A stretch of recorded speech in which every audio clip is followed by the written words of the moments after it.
Hey everybody. Okay, we have a very special show for you this evening. So I just want to make sure you stay tuned in. I am so ready for a bong hit. I've been working hard all day getting this show ready.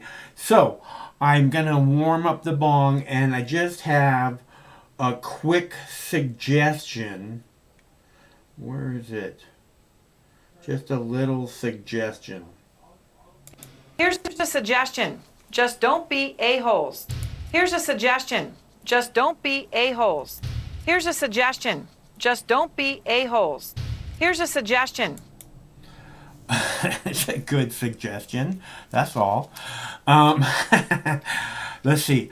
I am going to play a video for you in case, unless somebody wants to call, so that we can warm this bong up.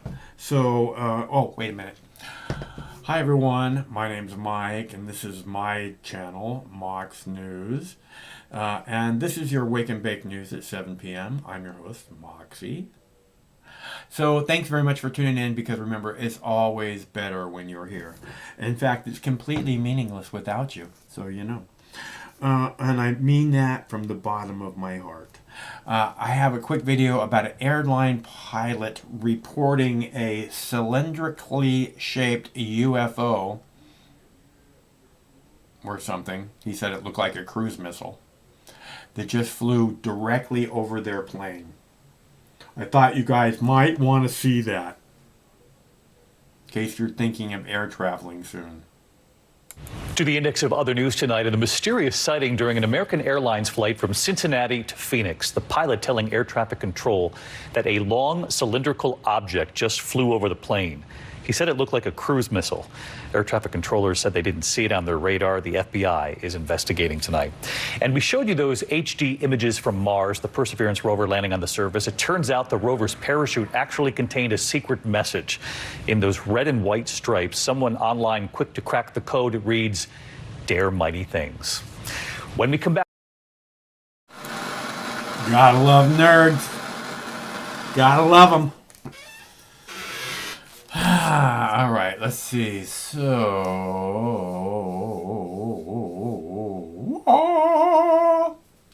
I am so ready for a bong hit. That's right, I am. That's right, I am. I am so ready for a bong hit. Oh, yes, I am. Oh, yes, I am. So, if you're ready for a bong hit, why don't you join me and follow me and do exactly as you see? It's a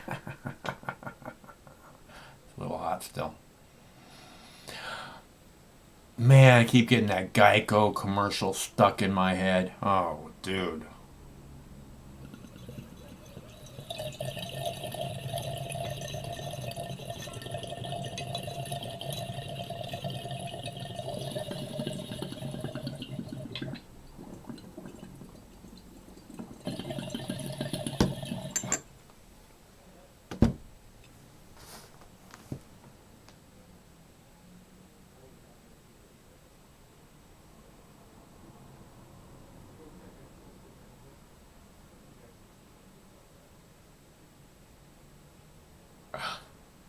I'm feeling much better now. All right, so I don't know where my Boo Bear's at. He's not down by the river. He's not. Where's my Boo Bear? I don't know where my Boo Bear's at. Hopefully, he'll decide to join us. Here's a suggestion. Just Right? don't be a-holes. I'm Here's a just suggestion. saying. Just don't be a-holes. She's a bitch, right? Maybe She's a bitch, we can get right? her to join us. She's Get a bitch, him to join right? us, She's a bitch, right? or not. But I understand that we have a lovely show for you this evening with some breaking news, and we will get to that soon. Even though that's not the way you do breaking news. It's so weird, you know. On the news, it says, "Oh, we have breaking news," and they like 6 stories into it. They tell you what the breaking news is. Hello, caller. Hello. Hello. I've called in the past. My name is Steven. Hello, Stephen. Hello. I'm actually tuning into your YouTube channel, and I am watching, and I actually have some questions for you. Okay. How do you feel about the Ted Cruz situation with him leaving the state and going to, I believe it was Cancun? It just shows how out of touch the the political class, the professional political class is from, people. And I mean, they claim to be public servants, but when you need them, they're nowhere to be found. Yes, I understand. Now, is that not a right, though? Is he not able to leave the country? He can do whatever the fuck he wants. But it's very difficult for him to do things like that and say that he's a public servant. Why not? Because the people needed him and he was nowhere to be found. How hard is this? I just said this a second ago. Are you just not paying attention or what? No, I'm paying attention, but I'm more I'm thinking about the situation with the so everybody's saying electricity against solar power. What's your take on it? I don't understand the question. Electricity, so electricity with regards to solar power. Should Texas be running on electricity or solar power? Solar power generates electricity. No, it doesn't. Yes, it does. No, it generates electricity, but I'm saying the state, should it run on electricity or solar power? Right, they're the same thing. No. Solar power generates electricity, but electricity itself. Yes. Okay. So what do you think? What's the other option? I don't understand. I don't understand the question. I'd like to be able to answer you, but I don't understand the question. Solar power against fossil fuels or wind power? Oh, What's well, your take? I think that, we need to move towards a 21st, 22nd century infrastructure, and whatever that looks like, whether it involves petroleum products or not. I mean, it'll certainly involve petroleum products for at least decades to come. But the question is, should we be looking at alternative energies also? Because right now, we're really not even looking at them as far as them being built in parts of the infrastructure. And we have to rebuild the entire infrastructure. We have to rebuild the entire infrastructure. Otherwise, we can expect crap like this that happened in Texas, where there's all these failures again and again. We can expect that all over the country because our infrastructure is hundreds of years old. We don't need to expect that. You know why? Because Elon Musk actually helped them out, helped Texas out with solar power. So why are we not focusing on solar power? Well, Elon Musk has a design for rooftops for houses, which I believe that they're making. And it's just like a mat that lays on top of the entire roof, and it's actually kind of a new roof for the house, and it's a solar panel. It's one big solar panel, so it's supposed to be revolutionary, and hopefully it will. I just think if a house can run basically on all its own electricity and even return some back to the grid, that's probably a good thing. So are you against solar power or are you with it? Solar power seems like a good thing if it's done right. Okay, and I do have a question with regards to your presentation. Uh-huh. Have you done this sort of thing before? Pardon? Have you done this before? Have you hosted a show, a regular show, a daily show? No, but I'm concerned with how you're presenting yourself. Why? What is it you're concerned about? First of all, marijuana. You're smoking marijuana on live television. It's not television. This is the internet. It's the freedom. It's the jungle, baby. Welcome to the jungle. No, it's not. Yes, it is. You know it is. You're not supposed You to. know No. damn well it is. You're not supposed to be smoking. You're not supposed to be smoking on it, and it's not freedom. Who You said can't that? go on everything on the internet. Who the fuck said I can't do what I want to do? Okay, because I've proven those people Unless- wrong before many, many times. So you know. Unless you go to jail. If you search up something illegal, you can go to jail. Okay. Go There's no ahead. freedom. There's no freedom. There is no freedom. Good. I'm There's- glad you fucking figured that out. Okay. Uh-huh. Are you? And with regards to your marijuana usage, are your viewers concerned? Because I am. What is it you're concerned about? Well, lung damage. Well, I am very under control with that. The substance that I smoke, that I inhale, isn't actually smoke. It's vapor. And it's just Same thing. No, it's not. And there is a very small amount of anything that's like carbon in it. I take out all the greenery and I just leave the honey, and I put that on a heated piece of quartz crystal, and that vaporizes it. And you can see I make sure it's not too hot over and over again. So I know what I'm doing. I've been doing this a long time. I'm pretty good at it. Well, what about switching to non-alcoholic beer? I don't drink alcohol. No, non-alcoholic, sir. Oh, what about it? I don't Why like. not I switch don't. to non-alcohol? I don't. I don't drink alcohol. Why would I want to switch to non-alcohol since I already am non-alcohol? See, are you married or no? No, not at this time. Are you coming on to me? No, definitely not, because I can see why you're left alone. Oh, can you? Well, I believe it's their loss, so you know. Would you be willing to perhaps come to our school or college after the COVID situation? I don't think so. I mean, is there some really hot Why girls not? there? Can you introduce me to some hot girls? That's unacceptable. Why would you even say that? What's unacceptable?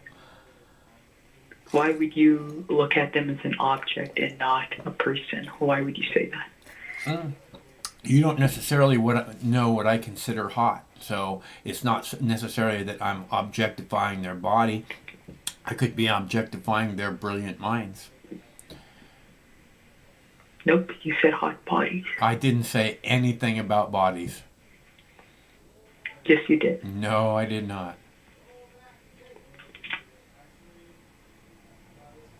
I said, can you introduce me to some hot girls? Unacceptable. That's unacceptable. Why? Because you don't know any? Does it make you put on the spot There's there no- for a minute?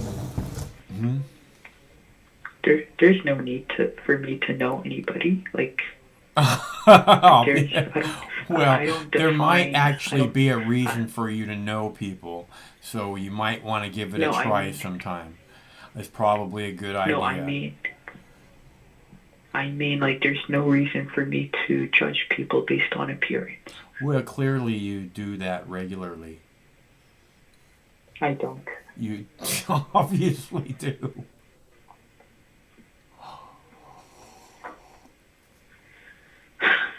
This is multiple times I've called in, and I've been really frustrated with you. Life is frustration, pal. I would get used to it if I were you. No, it's not. Oh, what is it No, then? it's not. Tell me what life is. I'm 23 years old, and Uh-huh. I'm living the best of my life. You are. That's wonderful. It's Good for fabulous. you. Keep up the great work. You're like a 70-year-old grandpa, so I'm not I a suggest grandpa. you sit I don't down. have children. I'm much smarter than that. No, you're not. Yes, I am. I don't have children. Trust me.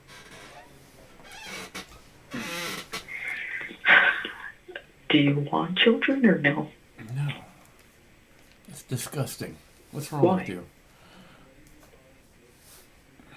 Why not? Because then you have to give up. Would have to give up my Peter Pan lifestyle, and I'm not about to do that for some fucked up crap factory. You know, why would I want to do that? What's a Peter Pan lifestyle? Well, look it up. I'm sure probably if you Google it, it'll tell you directly what it means. You won't even have to search. It'll be right there at the top.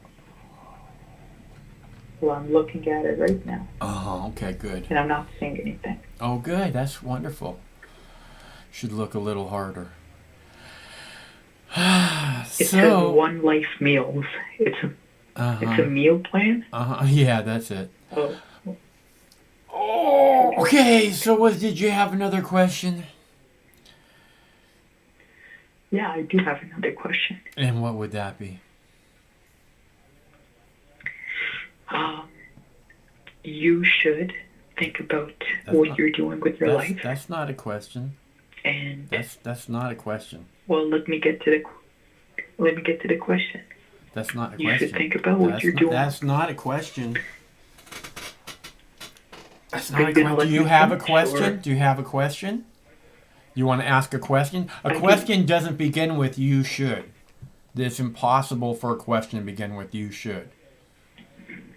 No, if you let me finish my question. Okay, I'll let you Right? finish. If you should think about your life, but could you also tell me about your take on veganism?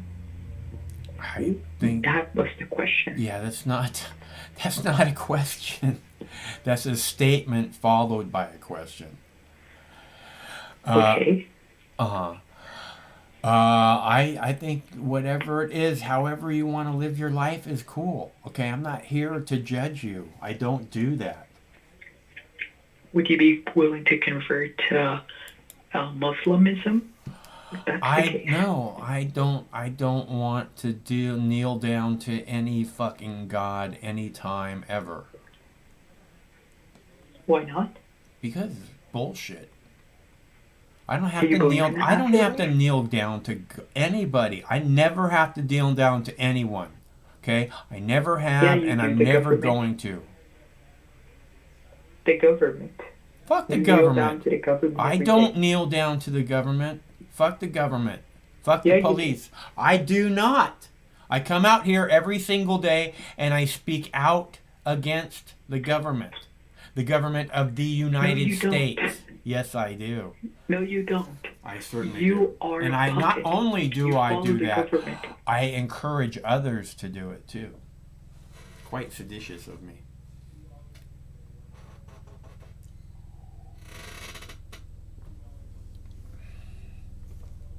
Any other questions, Steven? Oh, I guess Steven's gone.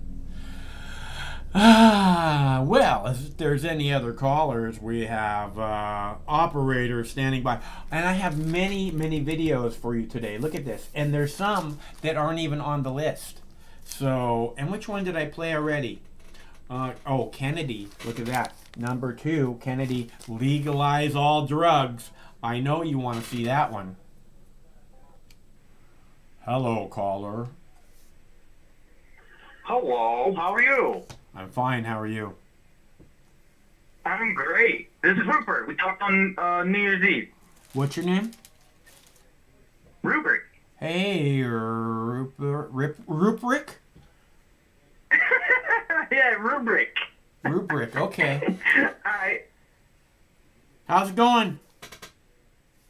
Good, dude. I don't know what was up with that troll, man, but I figured I would call in and kind of try. Maybe we could turn this thing around for a second here. Oh, he calls. Those were some rude questions. He calls regularly and doesn't seem to understand the English language.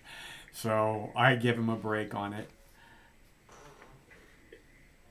I liked your Peter Pan answer. I would recently compared myself to Peter Pan. I sometimes feel bad about not having kids. Ah, But then I look at myself in the mirror and I'm like, you know what? I get sleep sometimes, so that's good. and not only that, but and if I don't want to have sleep, I don't have to have sleep either. I can stay up all night to have fun. As opposed to having other responsibilities. And so this is what I'm saying, is every time people ask me about kids, that's pretty much my answer is, if you get kids, then I would have to give up my Peter Pan lifestyle, and I don't really want to do that. Yeah, I don't blame you, dude. What's the point of that? There's something else I was going to say about that. Uh-huh. Yeah, recently I compared having kids to picking up a heroin addiction. I mean, it invades you. Like, you do anything for it. You're losing sleep. Your health is declining. Your money's tied up. What's the difference? You feel completely unappreciated. What's the difference? You feel completely unappreciated by everyone. I think I don't know. To me, it's never looked appealing in any way. I just don't get why people act like they're so impressed with themselves over it. I've seen dogs do that. Dogs? What do you mean? They have little puppies. Yeah. Yeah, everything. It's not a big deal. It just happens, dude. Yeah, rats make little babies. Everything makes babies, yeah. Just because you bought a spoiler for your Honda and you got Brittany at a Fox factory to notice you, and you finally got the nut up to ask her out on a date. Woo! Yeah, your kid's are real special. I mean, haven't we, like, once you print 10 million Beatles records, don't they kind of lose their value over time? Like, we got enough people, man. You would think kids, that we have, and that's another way that I see it too. Is I see, if you want to have kids, there's plenty of them around who wish that they had somebody who wanted to have kids. That is correct. Yeah. I had an idea to open an orphanage. When I get older, I might do it, but I really, truly, I was blessed with parents that stayed together through the 80s and 90s, divorce upticks. That's pretty good. They stick to their guns with me. They are not my friends. They stick to their guns with me. I can't convince them ever to budge on their morality. And I'm the luckiest person to that ever. What about cannabis? What about cannabis and their morality? They, as it pertains to them or myself? Them. Well, they have had to wrestle with the fact that it is more prevalent in the news now. The narrative surrounding it has changed, and where I am in Virginia, it's now put a personal possession is now down to they take your pot and give you a $25 fine. You can't go to jail for it anymore. So I don't push that issue with them. I've said my piece. They know how I feel about it. So I just treat them like anybody else. Well, don't say anything about it. As they get older, it is probably really important to their health. So if you can kind of approach it in that way, you might want to consider it. They're old school medical professionals, raised by medical professionals. Their view on that is if it's not food and water, it doesn't really belong in there. But maybe we could get them on some CBD. I know that my father is an epileptic. He's a mild case of epilepsy, and they're showing that cannabis now helps. I'm telling you, out, if they're medical professionals and they understand health and the body and everything, just ask them to look at the endocannabinoid system. And when you realize that it's all throughout the body and everywhere in the brain, you begin to realize, how important cannabis is to people. I believe this is the reason that we have an epidemic of Alzheimer's and dementia, is because the brain is partially fueled by cannabis. Well, yeah, I'll give you an example. I did study on this. Your brain produces natural cannabinoids. Why does it do that? Well, let's say, for example, you go through the New York subway. When you're younger, when you're younger, your body can produce its own cannabinoids. As you get older, It doesn't. I'll get through this example real quick. Sure. If you go through the subway and you see 10,000 faces, that's inundating to your brain. So what it does to protect itself is it produces cannabinoids that just sort of, pot makes you forget. Well, your brain makes you forget on purpose a little bit anyway, because if you had the residual image and sounds in your head of everything that you ever saw, you'd be nuts. So it seemed to me like, well, God didn't make a mistake. We have cannabinoid receptors for a reason. Yeah. It's Right. kind of stupid That's not to do it, really. Yeah, that's what I'm saying. There's cannabinoid receptors all over the brain, and when we're younger, we have the ability to produce cannabinoids fairly well. But as we get older, Yes. that process, as lots of other processes, becomes not so functional. And All right, well, let me ask you this. but the cannabinoid receptors are still there all over the brain. So, and I believe that they absolutely are still necessary. So, again, I think that's the way to approach it with especially medical professionals. Go ahead. Okay, yeah. So let's talk about something that I thought it was just me, but I started talking to other people who've been smoking for 10, 20 years, and we've noticed in the past 5 years in that some of these growers are really starting to break the 30% and 31% mark on the THC content, that just in the past 5 years, there have been strains of pot that have gone around, and let me know if the same thing has happened to you, but this shit is sometimes it's too much. It's just too much. Give me something. Somebody handed over some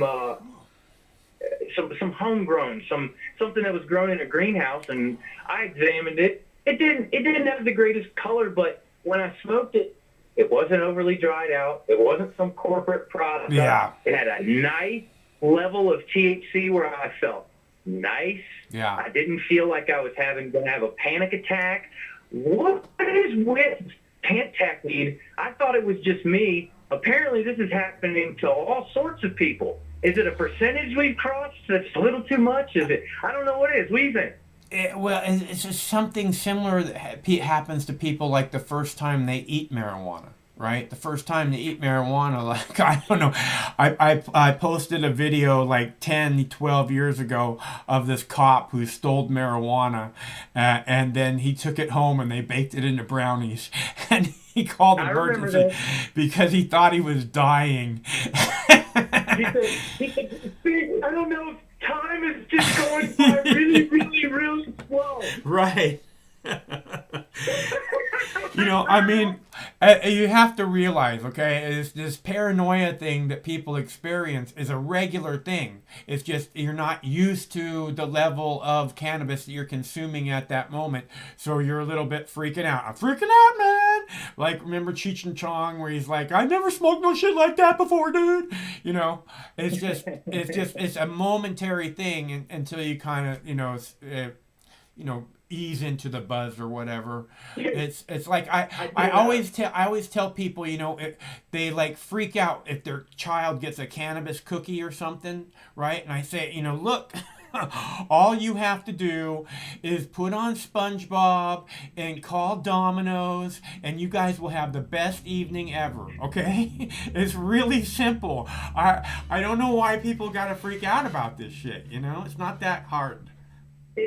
It is, and that paranoia you feel, I think, is pot has that there to endear you to it. Meaning, pot will, if you have something you're feeling guilty about, or if there's some weakness in your life, it's going to draw it out, and you're going to have to deal with it. People are like, I don't like it. It's like, no, you don't like you is what you don't like. It's not the weed you don't like. It's the inside of your own brain. Yeah. I'll tell you a funny story. I did a podcast. I'm going to do it again. It's called the No Laughing Matter podcast. Shouts out NLM podcast. I go over to Duke's house. This is the first time I met him. Buddy, actually, shout out Jamie Booth, who's listening at home right now. Jamie's been on the podcast. I've been on the podcast. I go over there. We do half of it. We take a break. I go outside. Everything's a hunky dory. We quote unquote listen to some reggae for a second. We go back inside, and going up the steps, I'm like, I feel like I need water. Something's wrong. I go back into the studio. I sit down, And then I barely was able to get myself up and down to the bathroom, and I'm in the bathroom, I'm sweating, I'm perspiring, I'm breathing hard, I'm going, what's going on? What is this? Is it hard? I'm like, it's fucking panic. It's a panic attack. It's a panic attack. So I start doing my little mental exercise to reground myself, and I managed to, 10 minutes later, pick myself back up off the toilet and stumble back into the studio where he is and my friend is, and I just look at them and I go, guys, I just had the worst panic attack I've had in years, and I'm still having it. And I was like, you know what? You might want to put that trash can over here. So I throw up in the trash can, and Wow. the guy, not only was he not mad that I threw up in the trash can, he was super happy I threw up in the trash can because now the room has been christened and some rock star shit has happened in there.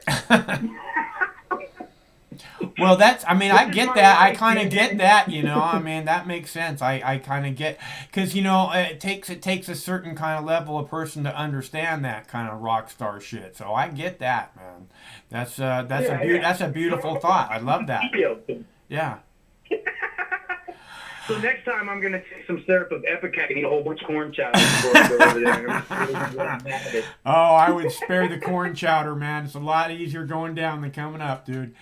It just again, this panic attack thing, this getting high. I remember, like I've told people this story before, where we went to see Apocalypse Now when I was 16. Right, it was released. We saw it on the big screen, and we both me and my friend smoked big fat joints before we went in there, and then we sat down like right in the middle of the theater, and then he went to go get popcorn, and as soon as he left, man, I had the strangest feeling, like I could hear every single person in the theater exactly what they were saying. Like all I had to do was look at somebody, no matter where, and I could hear exactly what they were saying, and I started laughing because I thought that was so funny. And I'm sitting there by myself laughing, and then it felt like I was sitting upside down on the ceiling, and I just started laughing harder and harder.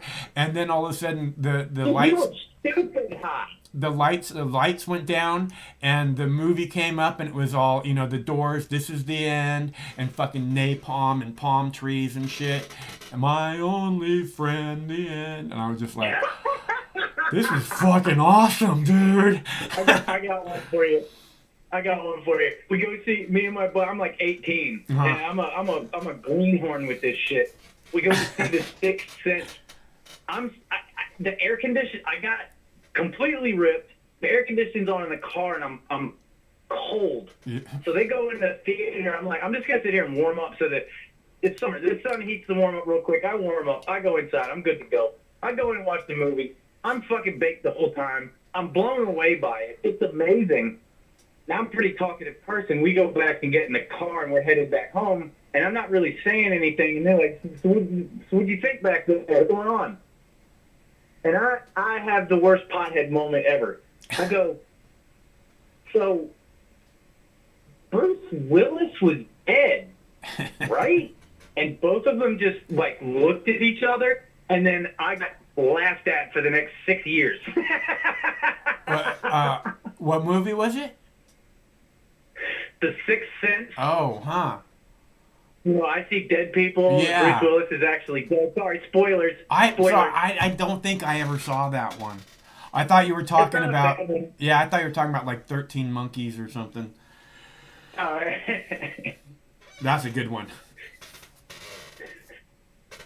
It might be 12 Monkeys, but I didn't 12 really Monkeys. count the monkeys. Yeah, I'm no good at that I'll part. have to count that. 13, everything Next time just you call. resorts to 13. It's a stoner thing, you know. Look Is, it up. is that true? Yeah, look it up. It's 13. Yeah, it's a stoner thing. I will. Yo, I gotta eat dinner, but I'm gonna check in with you more often. I love our conversations. This is great. I look forward to it. All right, shout out at Rupert Williams. I got a new video out on Marilyn Manson and Corey Feldman. It's a comedy video. It kind of broaches a few topics. All right, Highest Rupert on YouTube. I met Marilyn Manson. Thanks a lot, dude. I met Marilyn Manson after. You did? Yeah, after one of his shows one night. It was really weird, What was man. he like? It was really weird. I'll tell you about it next time you call. Remind me. Okay, dude. Okay. Rupert Wound, cuz. All right, yo. Okay, see ya. Peace, brother. Okay, cool. Okay, so we better get to some videos because otherwise we're not going to have time for videos. So I'm going to play a video. We're going to play, this is about Governor Cuomo of New York. And he apparently has accusations of sexual harassment coming up now, which you're not going to see on CNN, of course. A former aide of New York Governor Andrew Cuomo renews her accusations tonight of sexual harassment against him. Lindsay Boylan published her account online today, and as News Nation reporter Shirley Chan tells us, Boylan first accused the governor of harassment in December. Lindsay Boylan worked for the Cuomo administration from 2015 to 2018 and says during her time there, the governor created a culture where sexual harassment and bullying were pervasive. In a bombshell essay published on Medium.com this morning, Boylan describes in detail several incidents where the governor made her feel uncomfortable. They include a suggestion once by Cuomo to play strip poker while on board a taxpayer-funded plane, interactions where Cuomo would go out of his way to touch her on her lower back, arms, and legs. A 2016 holiday party where the governor had his security detail bring her to his office so she could be alone with him. She says the encounter left her fearful of him. And Boylan alleges at the end of a private meeting in his Manhattan office in 2018, as she got up to leave, Cuomo kissed her on the lips. She left his administration soon after. Boylan, who worked for the state's Economic Development Office, is now running for Manhattan Borough President. She first came forward with her allegations in December, but did not provide details until today, including emails from Cuomo staffers, including one email that compared her looks to a woman who is a rumored former girlfriend of the governor's. The troubling allegations come on the heels of accusations Cuomo's administration withheld data on the full extent of COVID-related deaths in nursing homes and accounts by multiple state lawmakers of bullying by Cuomo. Press secretary for the governor released a statement that says, as we said before, Ms. Boylan's claims of inappropriate behavior are quite simply false. The statement goes on to say that Boylan's allegation that the governor suggested they play strip poker did not happen. The office going as far as releasing flight manifests that they say is proof that Boylan and the governor were never alone together on a plane. Shirley Chan, News Nation, New York City.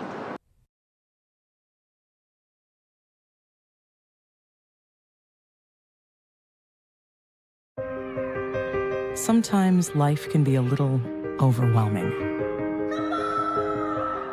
Sometimes the weight of the world can be too much to bear.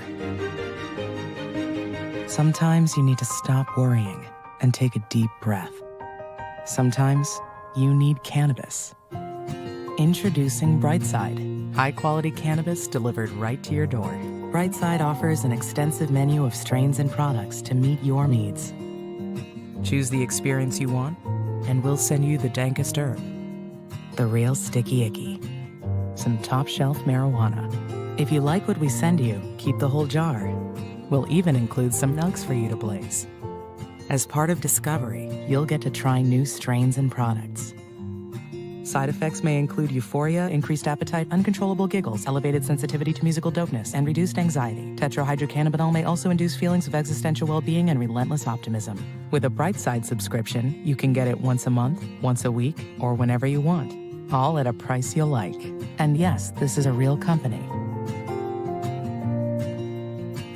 Do you know who I am? You're the wizard.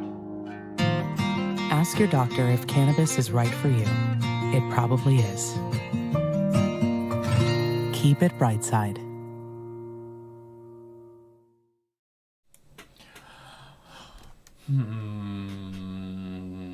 Wedding Crasher, huh? It does sound pretty good. Strawberry banana zittles. Oh, man. Now you're talking. Bet that's frosty as fuck. So, the thing is, Wilco got me all distracted. The thing is what's going to happen now is we're going to hear this domestic terrorist, domestic terrorist, domestic terrorist, domestic terrorist, domestic terrorist, domestic terrorist, domestic terrorist, domestic terrorist, domestic terrorist. It used to just be terrorist, terrorist, terrorist, terrorist, terrorist, terrorist, terrorist, terrorist, terrorist, terrorist, terrorist, terrorist, terrorist, terrorist, terrorist. But it doesn't work for them right at this moment, because what they want is an even bigger excuse to lock down Americans, like the drug war and the war on terror and all the other reasons, the war on immigration, all the other reasons that they've used to lock down American citizens are not enough. We need more reasons now. So it's going to be domestic terrorist, domestic terrorist, domestic terrorist. And apparently, just before we came on air, somewhere, I believe it's locally, some domestic terrorist was pulled over with an IED. You guys, you should take a look at this so you know what an IED looks like, because I think it's important. That if you see, so that if you see something, you can say something, right? So remember, this is what an IED looks like, and if you see something, say something. That's the American way. And just in, Seattle police releasing these pictures of a handgun here and what they say is a homemade explosive device. So SPD says they arrested a 25-year-old man, a felon, in the Georgetown neighborhood yesterday evening after he ran from a stolen car, left the homemade explosive device behind. So officers were patrolling the South Precinct right around 7 last night. They spotted a guy sitting in a stolen vehicle. This is on the 7,000 block of Marginal Way South. And when officers pulled him over, he ran off. They quickly arrested him without incident. And remember, he is a felon, so he can't have a gun. In addition to the gun found, SPD says they also found modified keys, typically used by auto thieves, and that's when police searched that vehicle and also located this, what they believe to be an improvised explosive device. New tonight, congressional leaders insisted during a judiciary hearing today that domestic terrorism is a nationwide problem and more must be done to fight it. We know here in Washington state, counterterrorism is a #1 priority for the FBI. KOMO's Michelle Esteban is live with how this could impact our state. Michelle? Well, hi there, Mary. You may recall that I sat down with the head of the Seattle FBI last week, and he really underscored that counterterrorism is his #1 priority and really talked about the prevalence of domestic terrorism right here in our state compared to other states. Today, we heard from congressional leaders that every corner of the United States has felt domestic terrorism. One member underscoring even Congress, of course, attacked by domestic terrorists. We know that 4 people from our region have been arrested in connection with that siege on the U.S. Capitol, and that includes this Auburn man. Charging papers describe Ethan Nordine as a member of the Seattle chapter of the far-right group, the Proud Boys. Here at home, multiple incidents of violence, the breach of the lawn of the governor's mansion, also in January. State Patrol says it's responded to a number of rallies, including this one outside the Capitol in December, where people were welcome to express their First Amendment rights, but this got violent. Shots were fired. People got hurt. FBI Director Chris Wray recently called white supremacists the most lethal threat to domestic violence in our country among domestic terrorism. While federal agents insist counterterrorism is priority 1, it can be tricky because of the First Amendment rights. There are domestic terrorists who operate solo as well. They're the ones that you just don't know about. The state of Washington, you probably see more domestic than other states in the U.S. This could be somebody sitting in their basement at home, making these plans to do something bad. And then how do you stop that? There's still more than 140. Today, congressional leaders insisted today our current approach isn't working and the federal government needs to do more. And they asked federal law enforcement what congressional leaders can do actually to help decrease the rise of domestic terrorism. Now, the FBI special agent in charge told me that there has been an increase in reporting of hate crimes since 2018. But to be clear, the FBI will tell you they don't track any of these groups. That's not what they do. They track criminal activity. They look at the activity, not at ideology. And that's why they really rely on the public for help. And they also rely on all of their law enforcement partners from local, state, and federal agencies. Mary? Well, Michelle, what, if anything, can people do? Well, They can say something. If you see something, say something, particularly when it comes to those lone wolves, because it's very difficult. They go under the radar. You don't know that they're out there. Coming up new at 6 o'clock, we'll show you an app that you can actually put on your phone. It works in conjunction with Crime Stoppers. So if you do have a tip, if you have video, if you have photographs, if you know something, you can communicate anonymously, and you'll get tagged a number, and you can actually be talking back and forth with investigators without them ever knowing who you are. Mary? Michelle, thank you. Right now, Congress members and Capitol Police are debating how long to keep heightened security in place after the deadly attack on the Capitol in January. Workers inside the building are still cleaning up and repairing the damage nearly 2 months after the siege. A congresswoman who represents part of our state says some scars in the building should remain to tell the story of that day. It's going to be important to balance the need of both repairing the damages made from the riot with preserving some marks from that day. The architect of the Capitol says their staff will need counseling for weeks or months to process what they witnessed on January 6th. She's a bitch, right? She's a bitch, All right? I'm saying she's a bitch, is, right? She's a bitch. You're going to hear this right? again and again and again. She's a bitch, It's what's coming. right? She's a Domestic bitch, terrorist, right? domestic terrorist, She's a domestic bitch, terrorist, domestic right? terrorist, She's a domestic bitch, terrorist, domestic right? terrorist, domestic She's a bitch, terrorist, domestic right? terrorist, domestic She's a bitch. terrorist. And they're talking about you. And this is the problem. You know, if there was a real domestic terrorist threat, that'd be one thing. But I don't see a real threat. What I see is fucking scared politicians that are about to sell all of our freedoms down the river because it helps them to feel more secure. Helps them to be more secure. And they don't really give a shit about our freedoms anyways, so who cares, right? I mean, and you have to wonder who does care, because I don't see people. I mean, I don't know what it's going to take to get people to stand up and say enough is enough. I mean, we have to organize like a general strike to just tell this government enough. We've had enough of you. You know, whatever it takes. I mean, I know there's people, leaders who could do this. And that's what has to happen.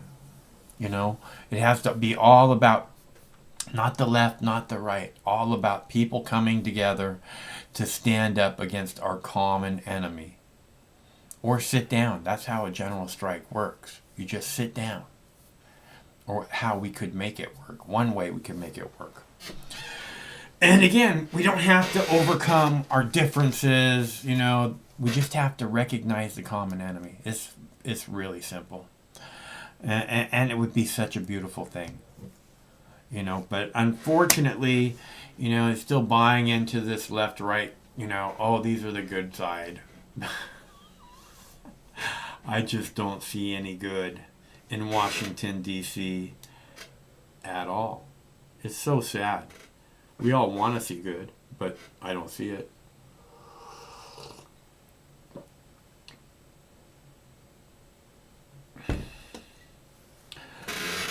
So, I have a video about the George Floyd trial, which is getting close to beginning. I have a video about, the South Dakota. Oh, you guys got to see this video. This is actually a very important video. So I want to play this video for you because, again, this shows how out of touch the politicians are. This shows how, you know, what they believe they can get away with. This guy actually believes he could get away with murder. And and he's a politician in South Dakota. And it's really disgusting. I thought you would want to see it. So I made sure to grab it. And next year this evening, the state attorney general under growing pressure tonight to resign following a deadly accident after he hit a pedestrian who did not survive. Tonight, newly released video of the police interrogation in South Dakota, what he told investigators, first claiming he thought he'd hit a deer, and the moment investigators asked him about finding the victim's glasses in the AG's car. Here's ABC's Alex Perez. Quite frankly, wham. With calls for his resignation growing, tonight those disturbing interviews with South Dakota Attorney General Jason Ravnsborg recalling the night he struck and killed 55-year-old Joe Beaver. I'm thinking it's a deer. at this point. Authorities releasing recordings of 2 interrogations the Attorney General faced in the days after the deadly crash last September. 911, this is Allie. How can I help you? Allie, Allie, I'm the Attorney General. I hit something by Highmore and was in the middle of the road. But investigators disputing that. One of the other things that we know, Jason, is you weren't in the middle of the road. You were on the shoulder. The South Dakota AG maintains he never realized he had struck a person. Then, this chilling moment when investigators asked about a pair of glasses that belonged to the victim and were found inside the car. They're Joe's glasses. I wondered about that. So that means his face came through your windshield. David, the Attorney General is facing 3 misdemeanor charges, but none for the death of Joe Beaver, something his family, Beaver's family, calls disappointing. Now, the Attorney General says he will not resign, but one state legislator has introduced articles of impeachment to have him removed. David? All right, Alex Perez reporting. Thank you, Alex. So again, this is how out of touch the politicians are. This is where the elites are. These guys think they can get away with anything. They can start wars. They can, they can do all the drugs they want. They can bang hookers all night long. But, they'll bust you and everyone they can for doing the exact same thing that they do. Because the rules don't apply to them. They're above that somehow. They're special, right?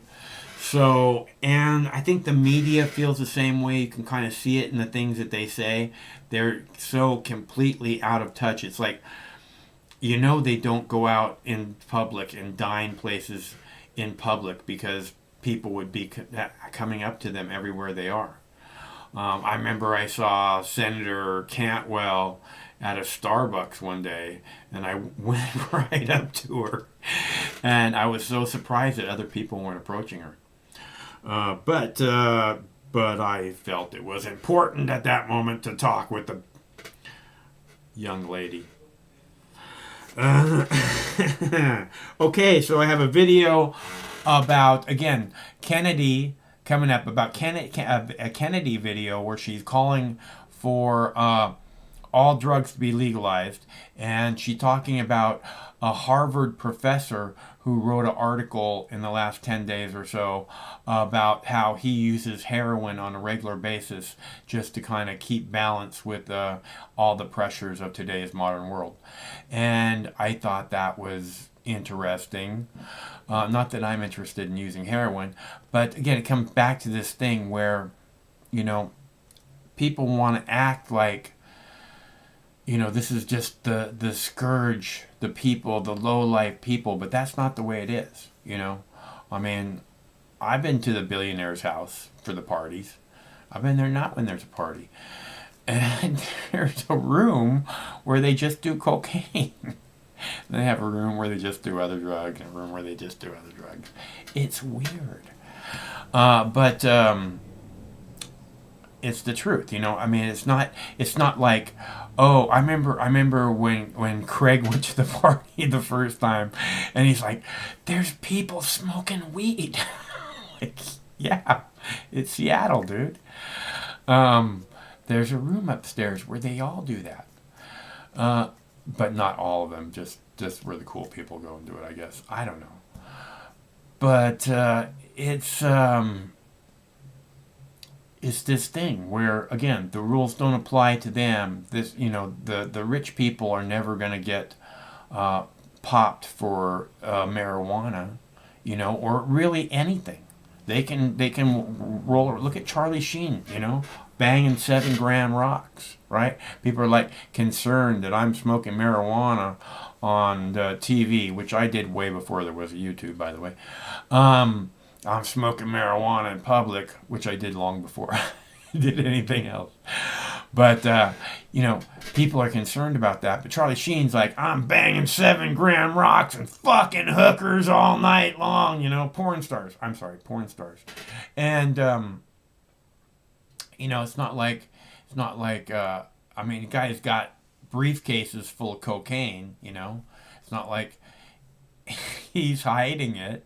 It's not like the cops don't know when they pull Charlie Sheen over that he's banging 7-gram rocks and he's got a briefcase full of cocaine. You know, but somehow he gets away with it for years and years and years and years and years before he starts being blabbing his mouth off. Like, I'm the king of the world, baby. I'm going to live forever. And that's the problem. That's the problem with, you know, oh, you have to accept that you're getting older, right? You have to accept that you're getting older. No, I don't. And you know why I don't? Because if I do, then what happens is, oh, maybe I can't do this, maybe I can't do that. But the truth is, you know, that attitude is not going to help you, you know, and we used to do this thing all the time where it'd be like, I'm going to live forever, you know, and if you get this attitude where, oh, you're getting older, you have to accept that you're getting older, you know, then you're not going to be like, oh, I'm going to live forever, and you're not going to have that enthusiasm, you know, or I don't know. It just seems like the wrong attitude to me.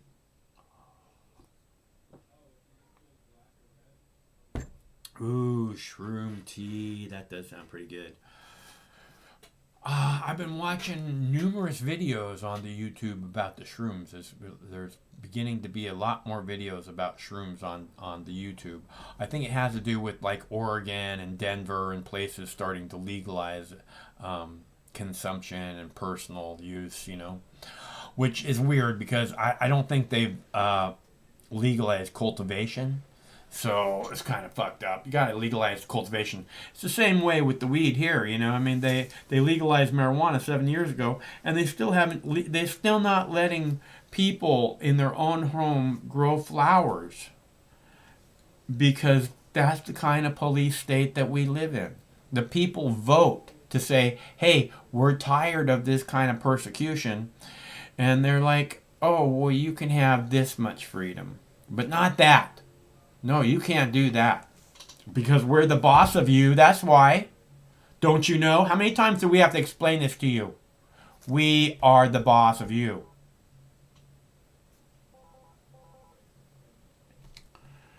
Hello, caller.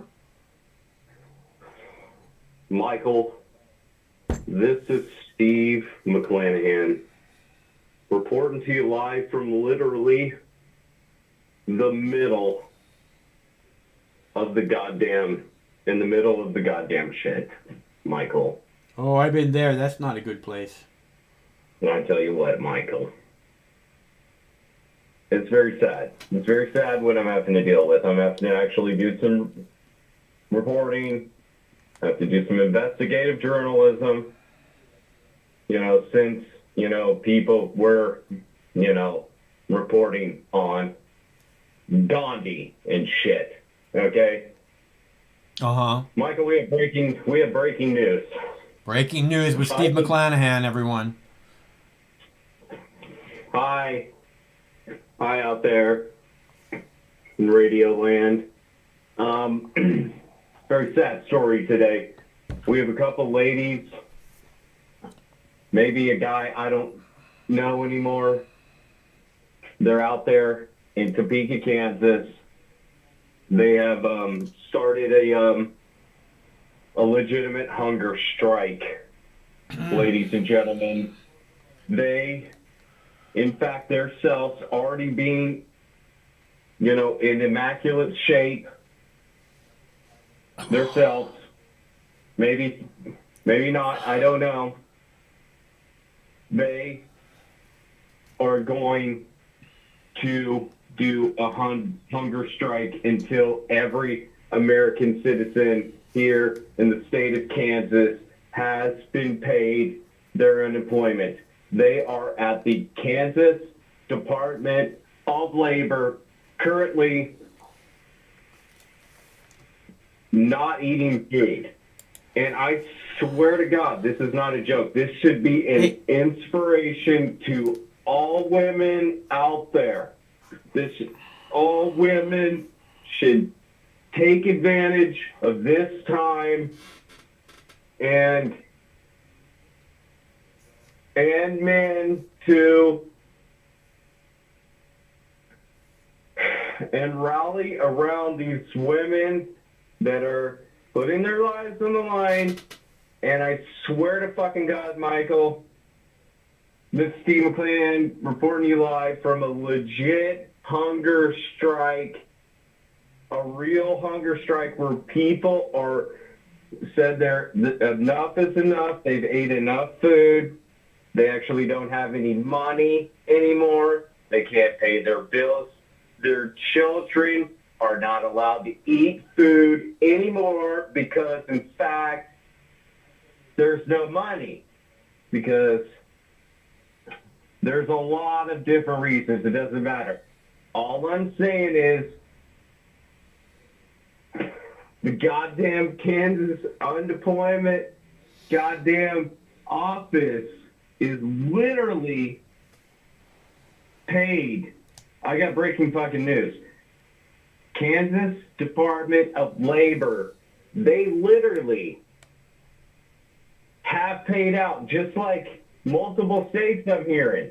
They are literally, they've given fraudulent customers $600 million, and they act like that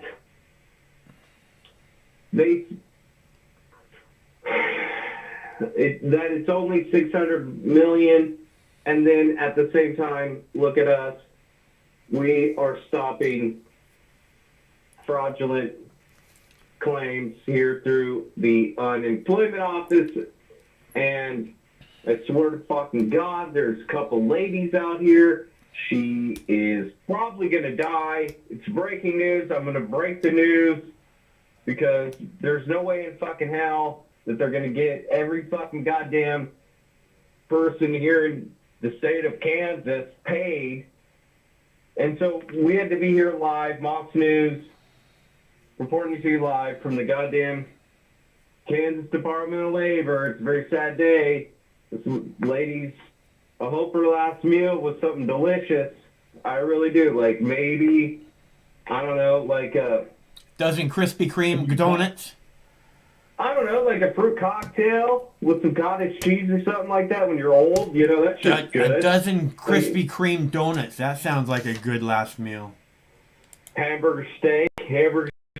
You know, you don't want to go too fancy if you're getting ready to go do a hunger strike. I'm just saying, you know, you don't want to get the Krispy Kreme before you go do the hunger strike. They'll be like, look at this fucking piece of shit just over there giving Krispy Kremes a plug. No, you gotta like legitimately just go eat some shit before you fucking go do your hunger strike. Get a little cottage cheese in a bowl with some fucking canned fruit and shit. Canned fruit. When it says Libby's on the label, you would like it on your table. What now? All I'm saying is breaking news. I'm breaking the fucking news that this lady's gonna be dead. Have you ever seen the news? Have you ever seen a breaking news story? Do you think that they blather on and on and on about this?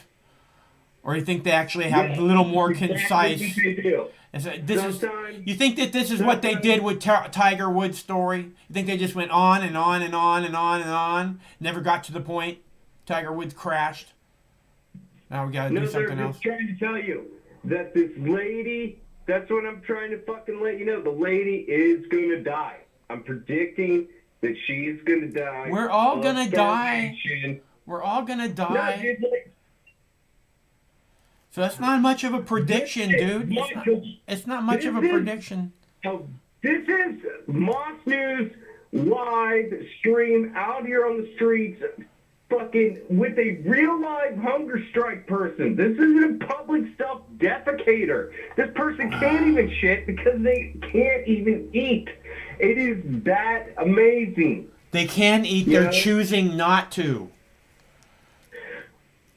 No, they can't even eat anymore because they don't have any money. They don't have any money. There's no jobs. All the jobs are gone. All the jobs are gone. Fucking everything is gone. In the former United States today, all the jobs are gone. They're gone.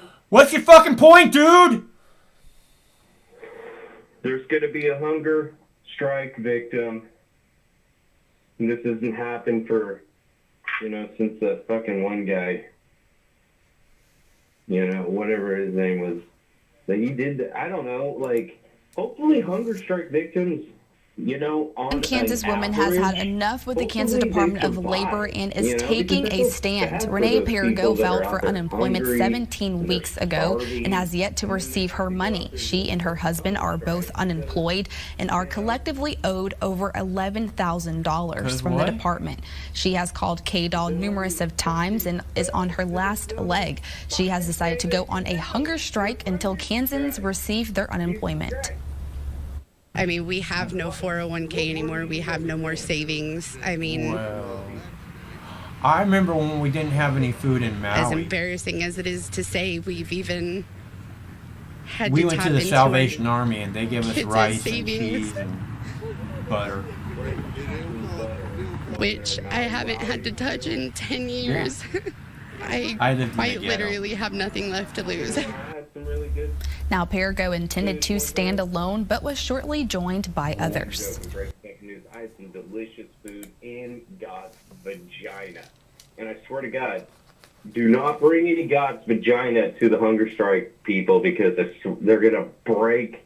They're going to break at that moment. I swear to God. I swear to God. Reporting to you live, Topeka, Kansas, hunger strike fucking people. And, they're putting their lives on the fucking line, people. All right, I gotta go. Okay. Well, unless you got some fucking breaking news that you want to talk about, people are literally gonna die. No. Right now. I've had enough. Of starvation. Thanks. For your rights, Michael. Uh-huh. They're out there on the line for your fucking rights right now, and you don't even care. Somebody's got to do it. Why don't you do a hunger strike? I swear to God, I don't even think you can. I just bought pork chops 10 minutes ago. I can't do a hunger strike right now. Okay, I get it. I understand. I gotta put those pork chops on the barbecue, man. I can't do a hunger strike right now. That would be terrible. I'm out here fucking never miss a meal, ladies and gentlemen. Well, I wouldn't say that, but I do like food. I like food. All right, well, I gotta go, Michael, because I gotta cry currently. I gotta cry for, the deceased, the future deceased. And hopefully they don't film this shit, because this could turn out to be looking like some shit case of the rabies or something. It's not going to be good. You don't want this to happen at all. People, don't go on hunger strikes. But if you get me, some footage of somebody doing hunger strike, we're going to have to cover it. I mean, it's just the news. Okay, Steve. Good to hear from you. Thanks for checking in. Hey, Michael. Uh-huh. You're a towel. I gotta go. Okay.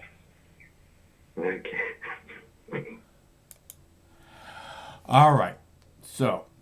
One Kansas woman has had enough with the Kansas Department of Labor and is taking a stand. Renee Perigo filed for unemployment 17 weeks ago and has yet to receive her money. She and her husband are both unemployed and are collectively owed over $11,000 from the department. She has called KDOL numerous of times and is on her last leg. She has decided to go on a hunger strike until Kansans receive their unemployment. I mean, we have no 401k anymore. We have no more savings. I mean, as embarrassing as it is to say, we've even had to tap into our kids' savings, which I haven't had to touch in 10 years. I quite literally have nothing left to lose. Now, Perigo intended to stand alone, but was shortly joined by others. All right. So, in case you were wondering what Steve was talking about, so you know. That way you're not left completely in the dark. Let's see. I have, again, video coming up of Kennedy talking about legalizing all drugs, and a Harvard professor who recently wrote an article about using heroin to get through his daily life. I don't think it was daily, he said, using heroin, but he uses it regularly. And then if you see this one down on the bottom here, it says, airline pilot reports a UFO. He said it looked like a cruise missile that just flew directly over their plane, which is the kind of thing that you want to know in case you're going on a trip to Hawaii soon, right? Or wherever. I will play that for you momentarily. If you would like to call, this is a call-in show. So the number is 805-669-6397. Feel free to call at any time because if, you call at 4 o'clock in the morning, we won't answer. So feel free to call anytime. But now, if you want to speak on the air, you'll have to do it while we're here. Otherwise, there's not a very good chance I'm going to pick up the phone. Although it does happen sometimes. So, let me see. Let's see. And Craig said that on... let's see, he wants to do a thing where anybody who calls gets a Mox News media package. And he's got, we have the Mike Hawk for President postcards and Mox News. What do we got? We got, let's see, this Mox News business cards. We got Mox News stickers. We got Mox News business card. We have Mike Hawk lollipops. So if you want one of those, Craig said anybody who calls, he'll be happy to send a media package out to. And we're going to extend that all week long. So if you call in and you tell Craig that you want to get one of those media packages, he'll take your info, and then when we come on the air and talk with me, he will blast out a letter to you. Because that's the kind of guy he is. Hello, caller. Yes, I ordered 3 different bins, plastic bins, and they did not come. I only got 2 of the bins. I just want one of the bins. I'll accept, I don't know, payment to me, to you. What do you got? How can we work this out? What's in the bins? Nothing. Oh, well, they're yours. I don't want anything to do with that. Well, no, I didn't get all of the bins. Yeah, I don't care. Doesn't matter to me. Well, who do I go to get the money back for the other ones? I would just recommend, Craigslist or something, because that's the best you're going to do. No, when I go to Craigslist, it says just open my hole and fuck me with a couple dice. Well, that does sound pretty fun.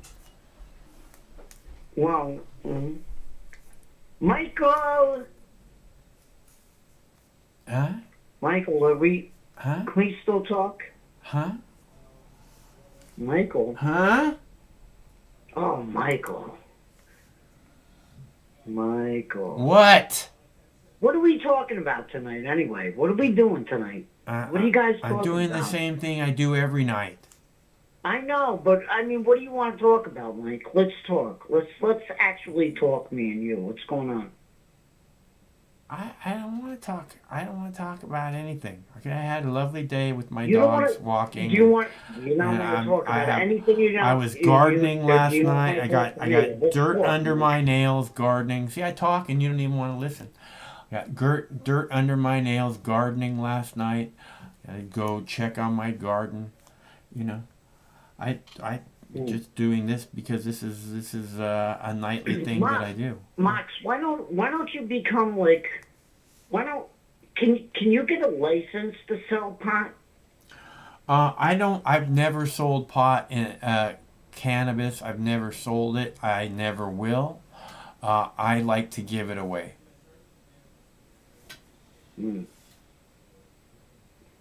Yeah, but I mean, you could make, pot. So why don't you just get a fucking Well, license? if I and had then just if I had the start right if I had the right people around me that wanted to breed seeds, I would be interested in starting a seed bank. But I'm not interested in selling cannabis flowers. But I would be interested in breeding seeds and starting a seed bank. Very much so. Well, how did you do that? Well, I don't know. It's I going mean, to take how- somebody what- who's what it's going to take steps do you somebody need who's to- pretty good at it to start with. So. But what steps would you need to take to accomplish that goal? Like, what do you need to do? I probably What's need. happening? I just need a little bit more space. I don't have enough space where I'm living right now to make that happen. If somebody else wanted to, grow male flowers or something, then that would make it easy. But I don't have the space right now. Primarily.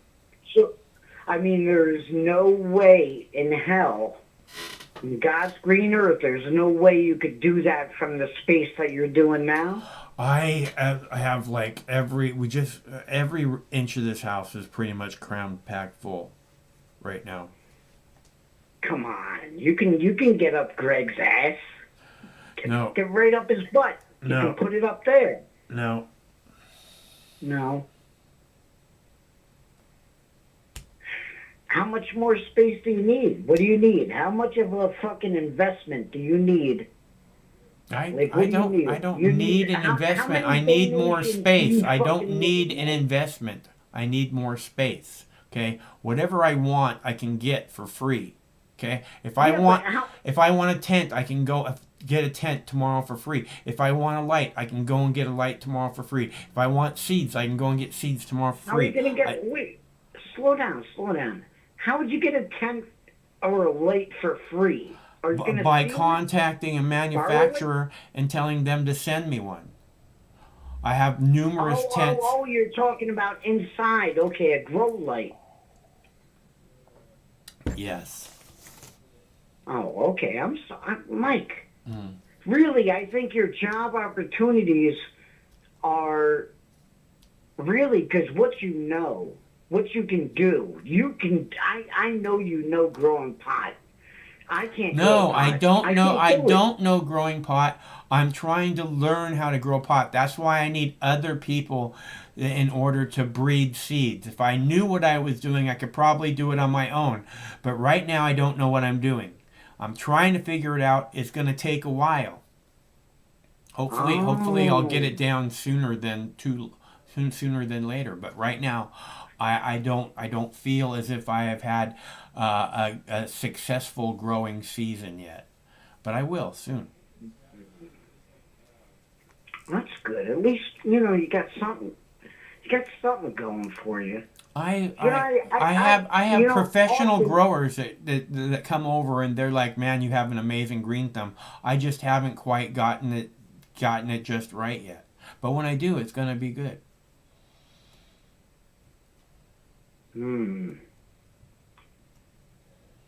Did you ever try to? Did you ever try to maybe put tuna into the soil? No, but Make- I've been make thinking pot about. grow better? I've been thinking. I understand that the local Native Americans will bury a whole crab at the bottom of the soil, and but you have to do it a little bit in advance. But that's supposed to make a really nice fertilizer. It's mostly a time thing that I see. I by the first week of September or the second week of September at the latest, you pretty much have to harvest outdoors here, and that's primarily where I've done my growing here. So I haven't had the time to finish out the plants the way I want them. This year, this summer, I definitely will. I'm going to start the plants. I'm starting plants in the next couple days for the summer. And they're just going to be trained for the next 2 or 3 months. And then I'll put them outside. And they'll get really big. If I know you press a lot of wax, right? Uh-huh. If you if you sell somebody wax, is that illegal? Again, over there? I don't sell weed. I've never in my life. No. I know you Okay, don't sell. I talk about going to a billionaire's house for parties and just to hang out with the billionaire. Okay, he called me one day and said, "Hey, I can't find any weed. Can you find me some weed?" And I said, "Fuck you," and hung up the phone on him. Okay, so I don't sell weed. I never have, and I never will. I didn't say, I know you don't sell weed, Mike. I'm saying if you pressed wax, is that illegal? Weed. It's actually illegal for me to press wax at home. That's actually illegal. But I don't care. Okay, to make concentrates in the Washington state is illegal to do that. I don't give a fuck. Okay, this is the cleanest smoke that I can get, and that's what I'm after, the healthiest thing I can get. Yes, that much I know about you. You know pot. That should be really, in my mind, Michael, that should be your fucking career. What you should do is sell fucking grass. You should get a fucking license. Tell fucking what is he? I don't know. Your boyfriend. Tell him to front you the money to get you the fucking license. Because really, Mike, you could make a killing. Because if you know anything, you know pot. Well, you know grass. I know Seattle, and Seattle knows me, and if I wanted to get into the business of selling weed, in 1997, I would have been able to sell millions and millions and millions of dollars before the turn of the century. So you know, I had 100 new people a week calling me, asking me for weed that I never met before. Okay, so if I wanted to, I could have made a lot of money. I don't want to make money selling weed. I don't care if it's legal or not. I would like to sell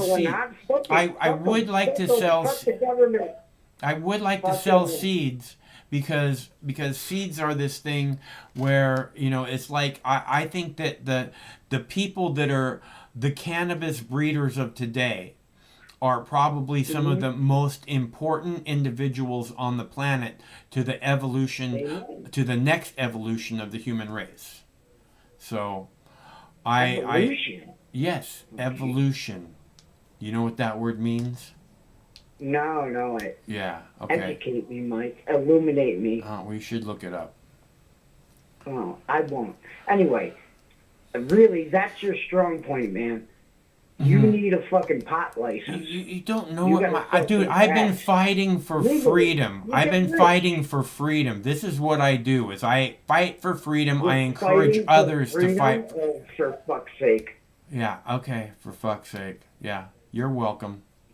No, I mean, you're trying. I hear you, but that's your strong point, is pot. You know pot. I don't know pot. You know pot. I love cannabis. Okay. Okay. Whatever, cannabis. Yes, that's what you know. That's your. I know lots of things, dude. I sit here night after night and talk about tons of different subjects, and you tell me, oh, all you know is marijuana. I almost never talk about marijuana, but I sit here and talk about tons and tons and tons of other subjects, and like, oh, your specialty is marijuana. When the fuck do I talk about marijuana? Get a fucking clue, man. Either you fucking paying attention, or is your attention span like that of a fucking mosquito? Okay? Relax. Night after night, I talk about subject after subject. You know the good, Mike. You know the good smoke. You know the good. Okay. I'm gonna have a good smoke now, shall we? Okay, so let's see. I have a lovely video by Kennedy about legalizing all drugs, but I think what we'll do is, did I play the airline video already? I want to play the airline video of the airline pilot talking about a cylindrical object which looked like a cruise missile that just flew over their airplane. To the index of other news tonight, and a mysterious sighting during an American Airlines flight from Cincinnati to Phoenix. The pilot telling air traffic control that a long cylindrical object just flew over the plane. He said it looked like a cruise missile. Air traffic controllers said they didn't see it on their radar. The FBI is investigating tonight. And we showed you those HD images from Mars, the Perseverance rover landing on the surface. It turns out the rover's parachute actually contained a secret message. In those red and white stripes, someone online quick to crack the code, it reads, "Dare mighty things." When we come back. I did play that one, huh? Because I said something about loving nerds. I did play that one. Okay. I forgot to check it off the list. And I played the South Dakota. I played the South Dakota one also. Got a Killer Cop one. Let's see. Oh, vaccine passports. Huh? You want to see the video about vaccine passports? I want to take a bong hit. That's what I want to do. So if you feel the same as I do, simply follow me and do exactly as you see. Let's see. Kennedy legalize all drugs. Oh, this is for real, people. A former aide. That Trump won the election. Among the suspects' possessions, this is real, a white privilege card. I want you to take a look at this. It's a fake white privilege credit card. Subtitle, Trump's everything. The card holder, scot-free. With 2 T's. Scot-free is actually spelled with 1 T, but, you know, 2 T's on that card. That one piece of evidence, an insight into the man's state of mind, that he can get away with anything because of his skin color. His lawyer saying this to CNN. That's his state of mind. He could get away with anything because of his skin color. I think that's a lot of people's state of mind right now. So you know, Dawn.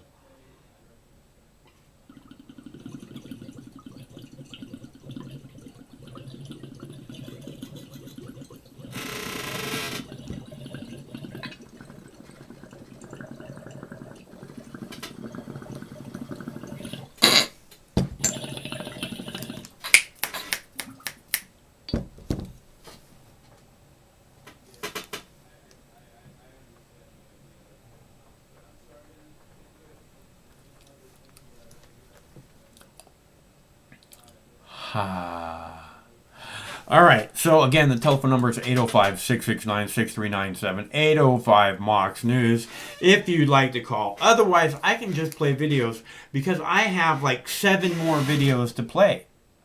So because I came prepared, people, I do night after night after night. I come prepared.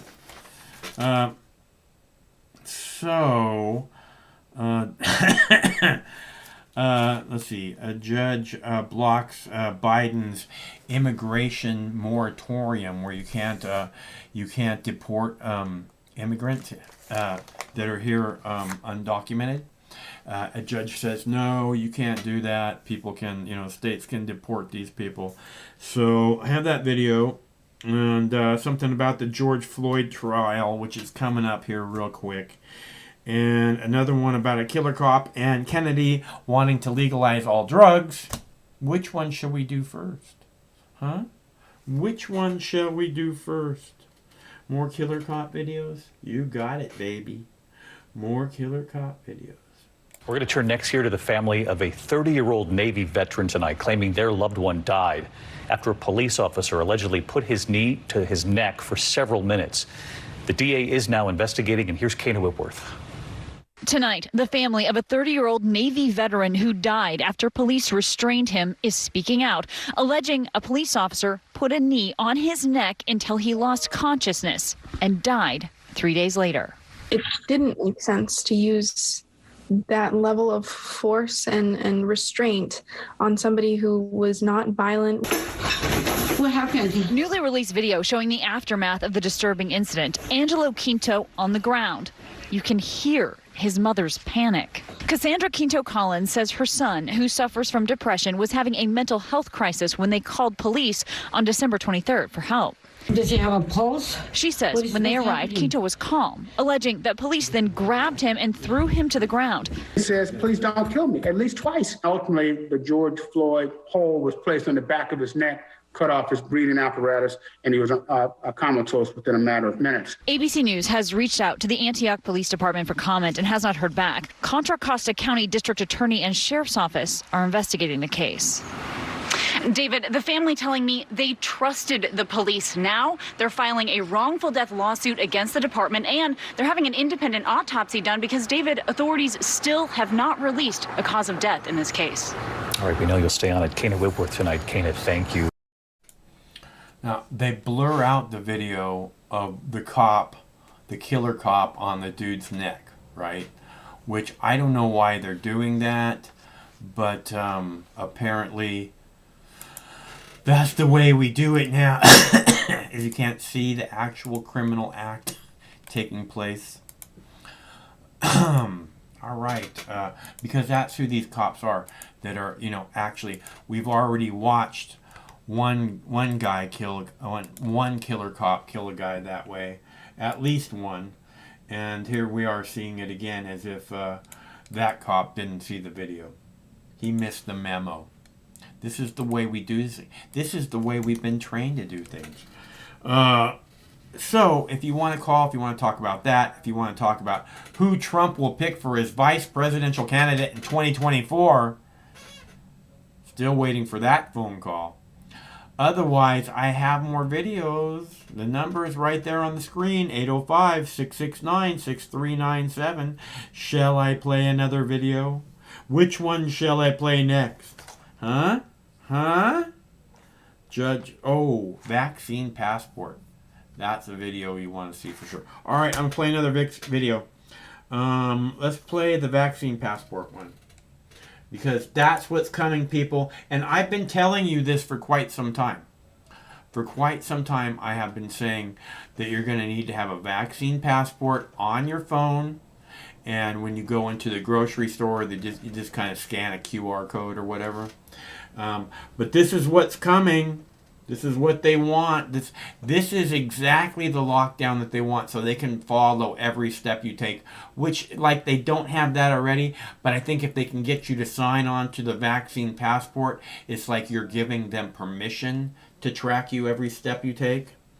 So I thought you should probably see it. Turning our focus to the green passports being given to Israelis who've been inoculated and those who've recovered from COVID-19, the Israeli parliament has approved a law permitting the health ministry to transfer information on citizens that refuse to get vaccinated to local authorities and the education ministry. The government says those institutions will be able to encourage people to get their shots. Still with the story, Mobileye, one of Israel's leading tech companies, has announced that from early April, it will not let employees into their premises unless they've been vaccinated. Meanwhile, protest action is underway in Tel Aviv over the Green Pass program. Our Daniel Tzemach was there and filed this report. Well, it started as a protest of just dozens of people gathered in the heart of Tel Aviv, protesting against the Israeli government's issued green passport, some protesting against the coronavirus vaccine, others protesting against the Israeli government in general. A mishmash of people are gathered here to a protest that has already amounted to hundreds of people. Some of these people donning controversial paraphernalia, if you will, Stars of David, yellow Stars of David, comparing the current Israeli government to Nazi Germany and the way that they're being treated to the Jews during World War II, and issues that have certainly raised eyebrows for many that are here covering this protest, but also something that hits home for some of the protesters that we've spoken to earlier tonight. I think we have a new tech holocaust in Israel. That's a startup holocaust. That's what it is. Vaccine people against their by the law, yeah. The Nazis also was by the law. Everything was by the law. Is this the tipping point for you? Is this the tipping point? I've seen you many times. This is very big tipping point.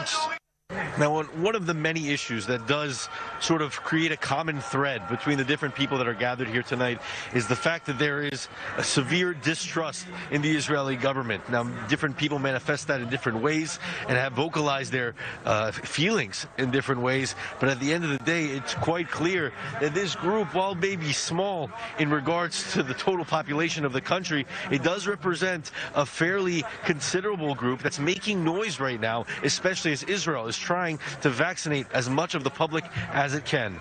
Daniel Tzemach, I-24 News, Tel Aviv.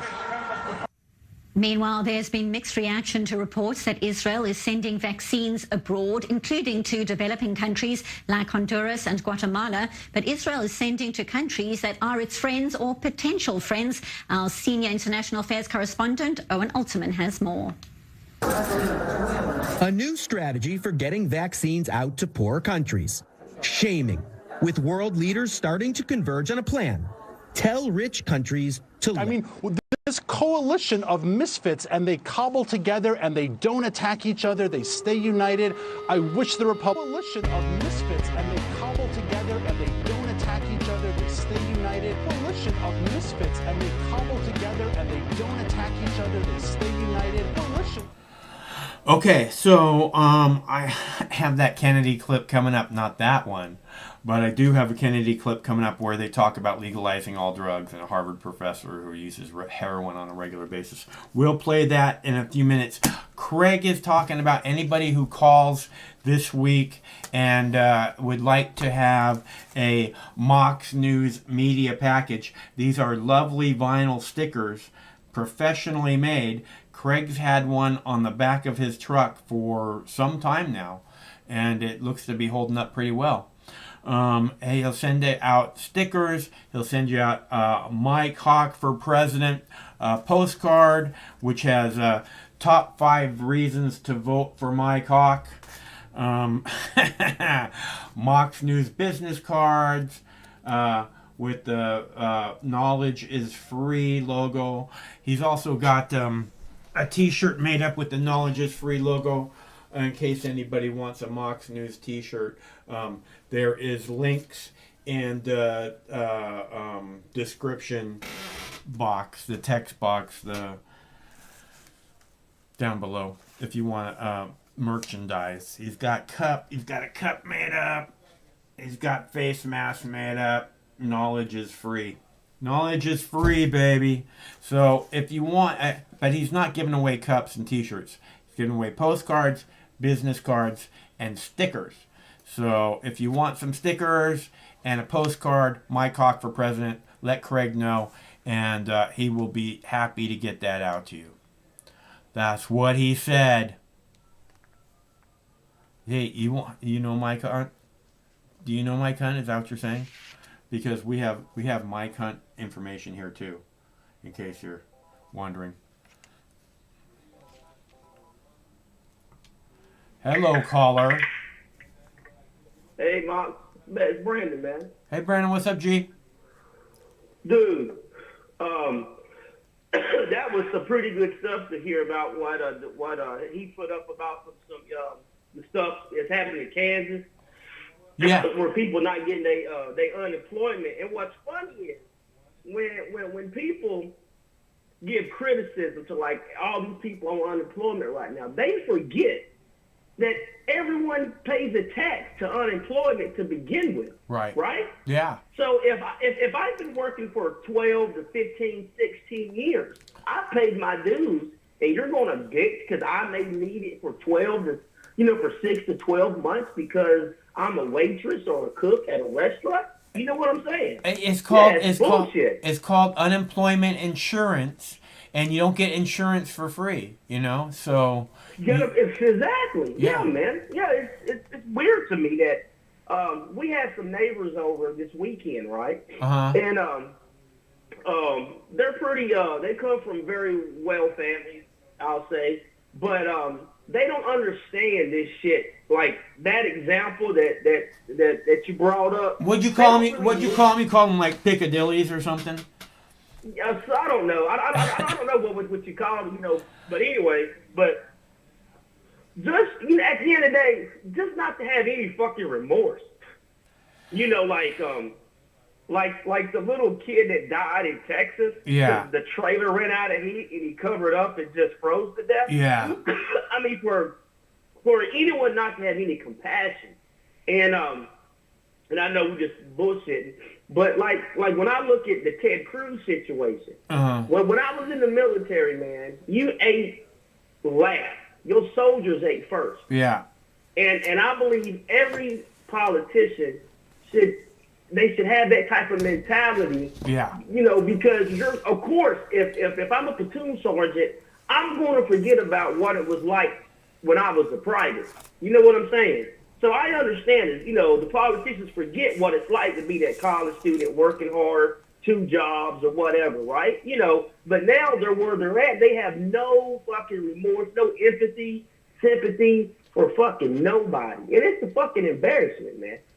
I think the people are beginning to feel that way overwhelmingly, like that the politicians are just completely out of touch, and like I keep saying, they don't represent anyone in the working class at all.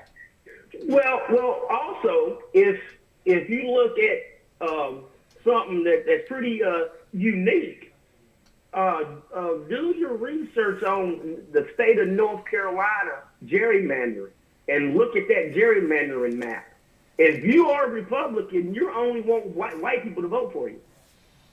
And I mean, the map will go through counties in a real small line because they know where all the white people live. Right? It's just weird. They do the same thing. So they do the same thing in Texas and all over the place. Yeah. I think. And it's Democrats too. I mean, it's both of them. Yeah, it's exactly, so exactly. You only care about what you want to represent. So you don't really want to represent your state.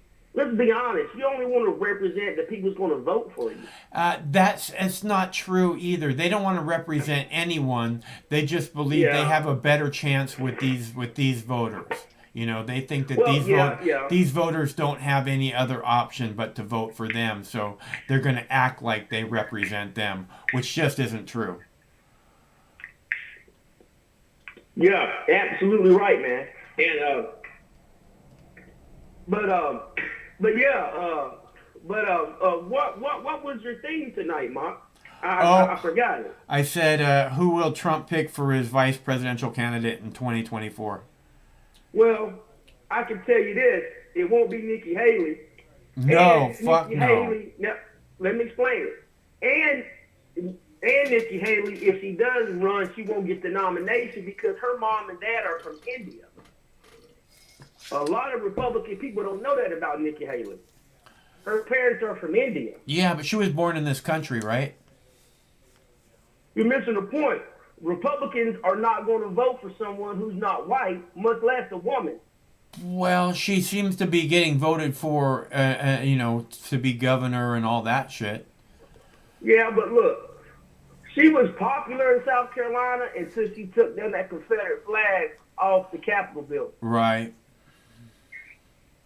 Because I was born in South Carolina, so I can tell you what it's like growing up in South Carolina. You know, like back in the day, which now is very different.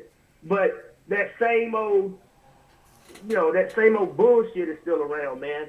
So Nikki Haley, she'll never be a Republican nominee for president. Never. Yeah. But let's just say she gets it, or she becomes the VP. Well, and they run against Harris, and Harris' parents, her mother's from India.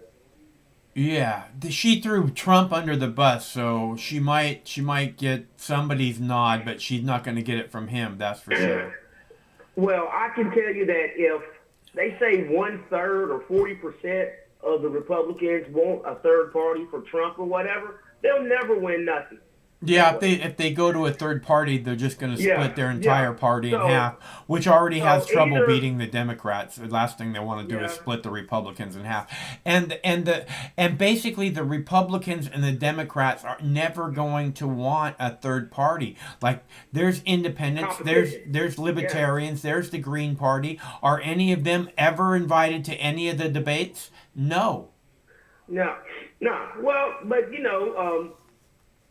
it's kind of like Bernie. Bernie knew his area, and he always kept getting reelected. And there's libertarians in Congress, you know, and they stay in there, but there's a certain sector of people where they live at that, you know, they want to be the person in the middle. They don't want to be pot committed to, you know, a Republican or a Democrat, because once you sign up for a Republican, Democrat, you sign up for all of it. The extremism of both fucking sides. Yeah. You know what I'm saying? Then you got to defend either Black Lives Matter or the Ku Klux Klan, whatever faction you want to put it. You know what I'm saying? Or you gotta defend Antifa or you gotta defend the Proud Boys. You know, and hopefully most people would just be more moderate and be in the middle. But you gotta have your fractions of the extreme. You know, just to keep open ideas, you know, out there. Like now, you know, marijuana is almost legal. Well, it's going to be eventually, right? But back then when people was fighting for it, they was like too extreme. You know, that'll never happen. And it just may take some time. Well, the thing about marijuana, you know, is that it took a long time for us to fight for it, but it's because, you know, stoners really don't want to have to fight unless it's necessary. They'd rather just chill. You know? Yeah. If it's absolutely necessary, but it became necessary. You know, we needed to make sure that you know, people knew. That people weren't being persecuted, because I mean, Bernie Sanders said again and again on the 2016 campaign, you know, presidential campaign, that marijuana being illegal was institutionalized racism. You know. Yeah. So. But see. Back to my neighbors that was over here, before they left, we actually had, you know, and we talked about, she asked me, his wife asked me, what did I think? Now, he's the engineer, so he's kind of wired different, you know. Yeah. And she's the nurse. But his father was, you know, a retired judge, you know, and she's adopted, you know, but she grew up in a good household, you know. But we was talking about all this bullshit going on, and like I was like, she can't stand Trump, and he's not a Trump like diehard supporter, but you know he's an established Republican. You know what I'm saying? But yeah, we was agree upon all the bullshit that Trump did that just didn't make sense and looked totally stupid. You know what I'm saying? Whether it be, you know, how he behaved typically. Or of course some policies, but not all his policies was really, really fucked up, you know. But well, it's like right when Trump takes over, you know. At first, like all the other presidents before him, they have a daily White House press briefing every single day, and then Trump has the White House for like 6 months and goes, yeah, we're not going to do that anymore. And the reason that he said that was because he, you know, the White House press secretary would go out and try and explain what he would say, and it was just impossible. And then he would say he would like contradict them constantly, so it just made him look like they weren't, you know, they were talking out of both sides of their face, so he had to stop it. I mean, at the end of the Trump presidency, they weren't having any press conferences at all. It's just insane. You know, I can only imagine, like, working on Trump's staff. Yeah. That's like having that friend that always starts fights at every club. You know, you're like, God damn it. Yeah. Yeah. Yeah, because that's what you fight for. You're fighting to protect him. I mean, you seen it during I don't know if you watched the investigation of the riots or whatever, where they interviewed some of the Capitol police officers. But I even seen it with a lot of the Republicans just say, but it's not Trump's fault, or those people wouldn't, they was Antifa. I mean, so even commented like that, but they're just so scared of Trump. You know, or it's ridiculous. Like, I think they're scared of it. I think they're scared of. I think they're scared of his supporters. You know, but I think that if they don't show support to Trump, they're afraid that somebody's gonna mob them and be like, "What the fuck is wrong with you, man?" Well, but you know what, Mike? I don't necessarily look at it like that. Well, I'm looking at it from the politicians' perspective, and I'm pretty sure that they're terrified right now. Okay, look, I think it would be safe to say this when I'm talking about Trump supporters. If whoever caused that police officer the most bodily harm, where he wound up dying the next day, right? If they knew that was going to happen, I bet you they wouldn't have went. You know what I'm saying, right? Yeah, they weren't there to fight. They weren't there to attack the police officers. I've said this again and again, that they were peaceful protesters, and every time the police stepped out of their way, they were shaking the police officers' hands and patting them on the shoulder and shit. But they was being shut up too. Well, that's because they were in the way. They were in the way, Brandon, and they were fucking, they were fight. Look, dude, I saw them with those retractable batons, and I mean, literally, they're using it as a spear, and they're trying to poke out people's eyes and fucking teeth and shit, man. So, fuck those Capitol Hill police. That's some fuck. That guy that I saw doing that again and again in those videos, that guy is a danger to everyone. He needs to be put on trial. Oh, yeah. But what I was getting at is, with these politicians not agreeing with Trump, I think Trump's probably got some goddamn dirt on some of them, because it just doesn't make sense how much ass they kiss. You know, it's like, like Lindsey, we know what side of the swing you swing on, you know, but damn, like they kiss his ass, and it wouldn't surprise me if Trump didn't have all type of dirt on Look at here's what happens, Brandon. Okay, number one, he's got over 70 million people who just voted for him. But really, what happens is every time somebody says anything against Trump, they get flooded. Like, what the fuck is wrong with you? And just like bombarded, because Lindsey Graham was talking some smack, and then he must have just got bitch slapped back and forth by the public.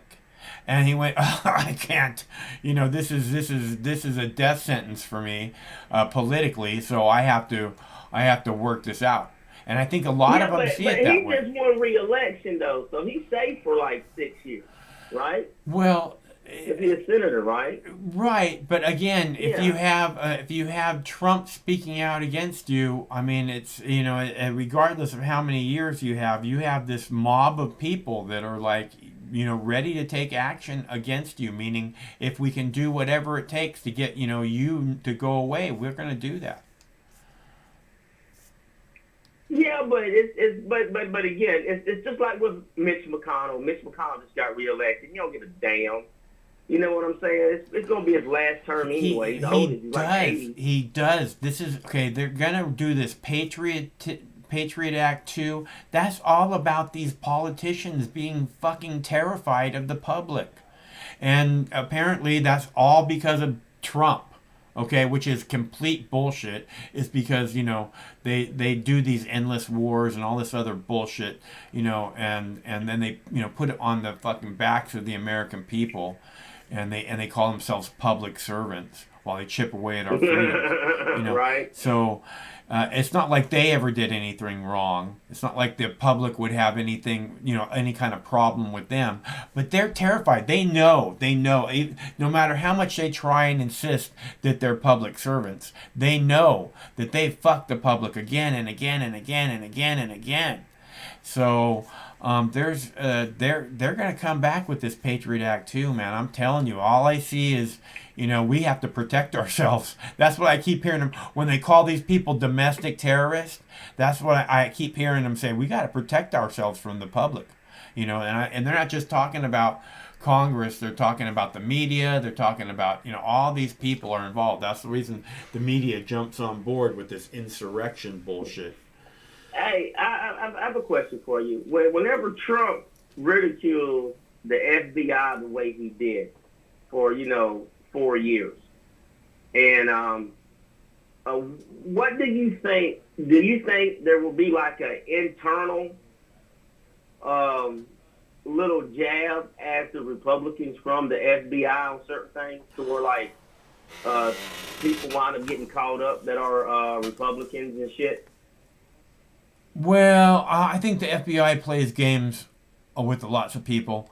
I think the FBI is a horrible organization which we do not need.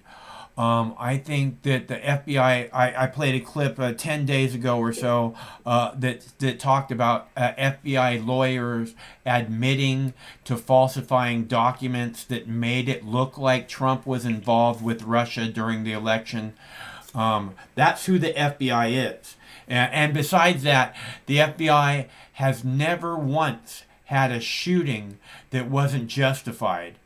And again, after the Boston bombing. Yeah, you're right. Yeah, after the Boston bombing, they were questioning one of those guys that knew the Boston bombers, the supposed accused Boston bombers, and he wound up dead with fucking 5 FBI agents in the room. He wound up dead with 7 bullets in his back, and then they lied. They said, "Oh, he pulled a ninja sword."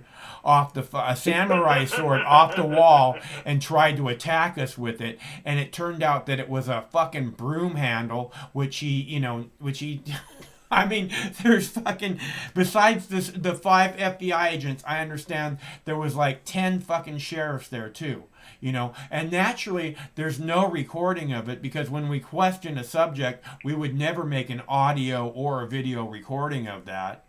Man. Yeah, it's not funny, but it seems like the past couple of weeks we're starting to see Walk a Wild Black pop up again. Where someone's getting harassed or tased, or even someone in California was killed by a cop. But yeah, it's I don't know. It's just something. I think, Mike, a lot of people have a us against them mentality. Right. And meaning, once I bump into them, I'm automatically going to be an asshole, and vice versa for them, right? It's going to be like 2 magnets that are positives or negatives, and you can't push them together, right? They gonna resist. They're not going to agree upon nothing, and I just think that's where we are. Whatever your niche is, if your niche is LGBTQ, boom. If your niche is, well, those people have always been very cliquish. I don't know if you've been around them, but if you're not part of their club, then you're kind of unwelcome. Yeah. Oh, no. Like, my sister-in-law knows a lot, to where a Saturday at her house would be 5 or 6 people in that group, just hanging out. You know what I'm saying? Yeah. And that, there's, they, whatever, and, but yeah, but whatever your group is, if your group is the Confederate flag and the history of the Civil War, then that's what you care about. Some people care about climate change. That's what they care about. Some people just want an F-150 big pickup diesel. That's all the fuck they care about. Some with guns. And then once you find whatever group you are, and it's real hard to even hear the other side, because you're just not going to believe it. You won't, period. Or either you'll go so far deep in the hole to find something wrong with the argument. It doesn't make any sense. That's come on. Get out of here with that. Right. Well, it's like you said with the us against them kind of thing. It's people are just buying into. The problem is that we have to recognize who them is, and if we could recognize that your neighbor isn't them, that the fucking people in Washington D.C. is them, then we have all the power. But because they act like. Because people buy into this divide thing, this fear thing, this, if somebody coughs on me at the store, I'm going to die. They got you terrified of your neighbors every which way from Sunday. Now it's domestic terrorists. I'm telling you, Brandon, every other word out of the news media is going to be domestic terrorists, domestic terrorists, domestic terrorists for the next year at least. Yeah, well, that's going to be the cycle. And also we got to see how far the rabbit hole goes with that, meaning, was it coordinated? Did 5 or 6 guys, get together or 30 or 40. I don't know. But hopefully we can get to the facts of that. Hey, Brendan, when they're talking about domestic terror, okay, again, this is going to be every other word that comes out of the news media, comes out of politicians' mouths is going to be domestic terrorists. And when they're talking about domestic terrorists, they're talking about you and me. Okay, so we're clear. You understand what I'm saying? That's who they're talking about. It's not the January 6th motherfuckers. It's you and me that they're talking about. Hey, Mike, look at it this way. Before 9/11 here in America, nobody really cared about Muslims or Islam or even looked into it, right? Never did. Then when 9/11 happened and they pumped that, hey, it's this. And then now we look at it. Well, then we looked at, or I don't know how you look at it now, but you look at people who are Middle Eastern descent, and a lot of people just think they terrorists. Yeah. Yeah. That's a weird way to say it, but I remember the night before the invasion of Iraq, right, in 2003, Brandon. The night before the invasion, they were playing Raiders of the Lost Ark on TV, and I was thinking, man, why are they showing this 20-year-old movie on television? Not that it's not a great movie, but it seems like it's in prime time and like they try and do more updated movies, But so I was like, I'm wondering why, and then I see the Arabs working with the Nazis, right? In that movie, it depicts Arabs working with Nazis to help, get the lost Ark or whatever, and so it all came into light that apparently the Arabs are Nazis, so we have to invade Iraq, Yeah, man, I was a part of that invasion, but they started the what they call that campaign, the bombing. That was the bombing campaign. Operation. It was. Well. Yeah, I know. The campaigns changed. Throughout the war. Sure. No, I'm just talking about when they first started bombing. They had I can't remember what it was. But that was Desert Storm in '91. No, I'm talking about 2000. I'm talking about 2003. The night that they first started dropping bombs. Yeah. All I'm saying is that was my birthday. It was March 19th, 2003, and that was the day that they started dropping bombs, and it was a very difficult day for me. But I'm sure you had probably a worse day than I did. Oh, it was, where I was at in Kuwait, while that was going on, we had people that got killed. You know what I'm saying? Yeah. I know. But, yeah. Well, yeah, it is what it is, man. To me, that was just a job for me. It's like how, you can see someone leave surgery and they can go to lunch, right? Where they just had a guy cut all open and sew him back up. And they can go to lunch and dip their fries in ketchup, and boom. That's how I look about a lot of that type of shit. I've been in parts where babies got killed, man. I don't even really, it sucks, but I looked at it like it was a job, which is not a good way to look. Which I took it seriously. I did it for 20 fucking years, for Christ's sake. But I knew at the end of the day that wasn't going to be all I would ever want to be remembered as. No. You know what I'm saying? I just look at that situation like if you're a plumber and someone calls you and their septic tank blew the fuck up. Yeah. And you just shit all over the place or whatever, right? You're like, well, let me fix it. But at the end of the day, I'm going to wash my ass and I'll be done with it. So that's how I deal with shit like that. Yeah. My dad, he was a bomber pilot in Korea, and he killed a lot of people. And I don't think he ever got over it. Yeah. Shock and awe. That was it. Yeah.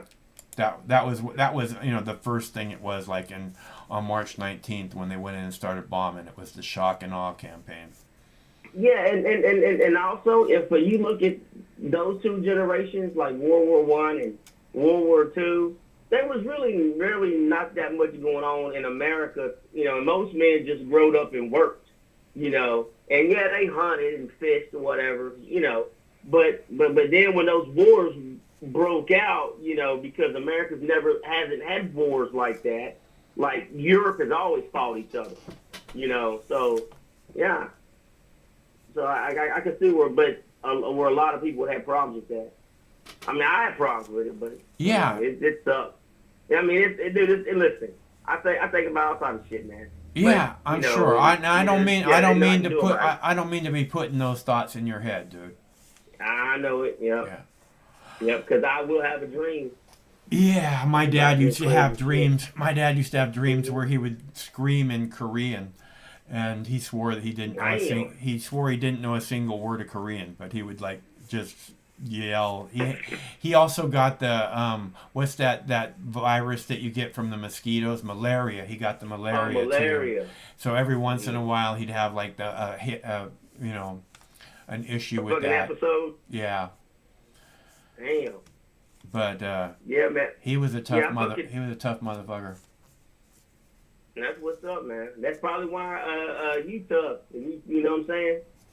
Well, I understand a lot more because of what he went through, I'm sure. Yeah. But, like, you know. Like I keep, you know, when people talk about Trump and how great he was, I always say, you know, there's the one thing that Trump did that I really appreciate was that he got the remains back from the soldiers of the Korean War, you know. And because that meant a lot to a lot of people, and you know, all these other presidents kind of just ignored it, you know. But Mike, let me tell you something. They got an MOS. It's called a 92 Mike. That stands for Mortuary Affairs, right? And that's their job. Now with North Korea, you know, they don't get to go probe and look at the old battlefield areas, right? Yeah. And that was good for like the North Koreans to return the remains. That's great with Trump. But they still finding bodies in Vietnam, man. Oh yeah. Every year. I mean, they do tours. They're stationed out of there's a unit stationed out of Hawaii. Yeah. And they go all to those Pacific islands. Yeah. And no, they still find remains, man. Yeah, no, that's really important work. I mean, there's and the fucking Vietnam is a jungle, and there's all kinds of traps everywhere. So, you know, it's very treacherous. Like where years later they went up and they found some Viet Cong soldiers. And they still thought the war was going on. Yeah. Like 30 years later. Right. And you're like, holy shit, dude! Talk about loyalty. That's some serious jungle shit right there, man. Yeah, that is loyalty. Yeah. That, you know what, that hey, well shit, never mind. I just remember the people who love the Confederate flag. That's loyalty, you know. You know, yeah. I think you know, whatever it is people are doing, I'm not going to judge them. Like, you know, I wouldn't wear a Confederate flag, and when I see people do it like at businesses and stuff, I always think it's weird, because it seems like, you know, like I want to make sure everybody knows, you know. But at the same time, I just feel like, you know, there's this freedom thing, and that's what I'm fighting for, you know. So if they want to be that way, you know what I mean. You guys, I'm not gonna say you can't be that way, because then it's the other guys can't be that way, and these guys can't be that way, and it's a never-ending slippery slope, Brandon. Oh yeah. That don't have feel. When people just, again, you just pick the side, and you can't even, you know, you can't even talk about it. Right. Yeah, man. But let me ask you this: since you're on top of all the new stuff that's going on, because I don't really pay attention to it that much. Good. But it seems to me the news cycle has gotten a lot quieter and calmer since Trump left office. Everything's calming down. It's not. Again, the hyper fear is like they're still trying to get people to get vaccinated, but I see the COVID just kind of dissipating. But they're desperate to get the people vaccinated. Oh, there's a new strain, but the vaccine seems to work perfect against it. Oh, I don't know. Did you see the Israeli story about the vaccine passport? Yeah. Right? They're talking there about Israel donating 100,000 doses of vaccine to poorer countries. And all I can think is Israel has more vaccines than they know what to do with. And supposedly people here in the United States, the richest country in the world, are standing in line for hours and hours and hours hoping they can get their shot. Something's not right there. Yeah. I've known some elderly people, that's pretty old, and my wife just told me about one of my daughter's friends in class that she went and got vaccinated, and she's like in her late 30s, early 40s, and she had to drive, like, she found a spot or whatever, don't get me lying, she had to drive like 2 hours or whatever. But yeah, it's a prime example.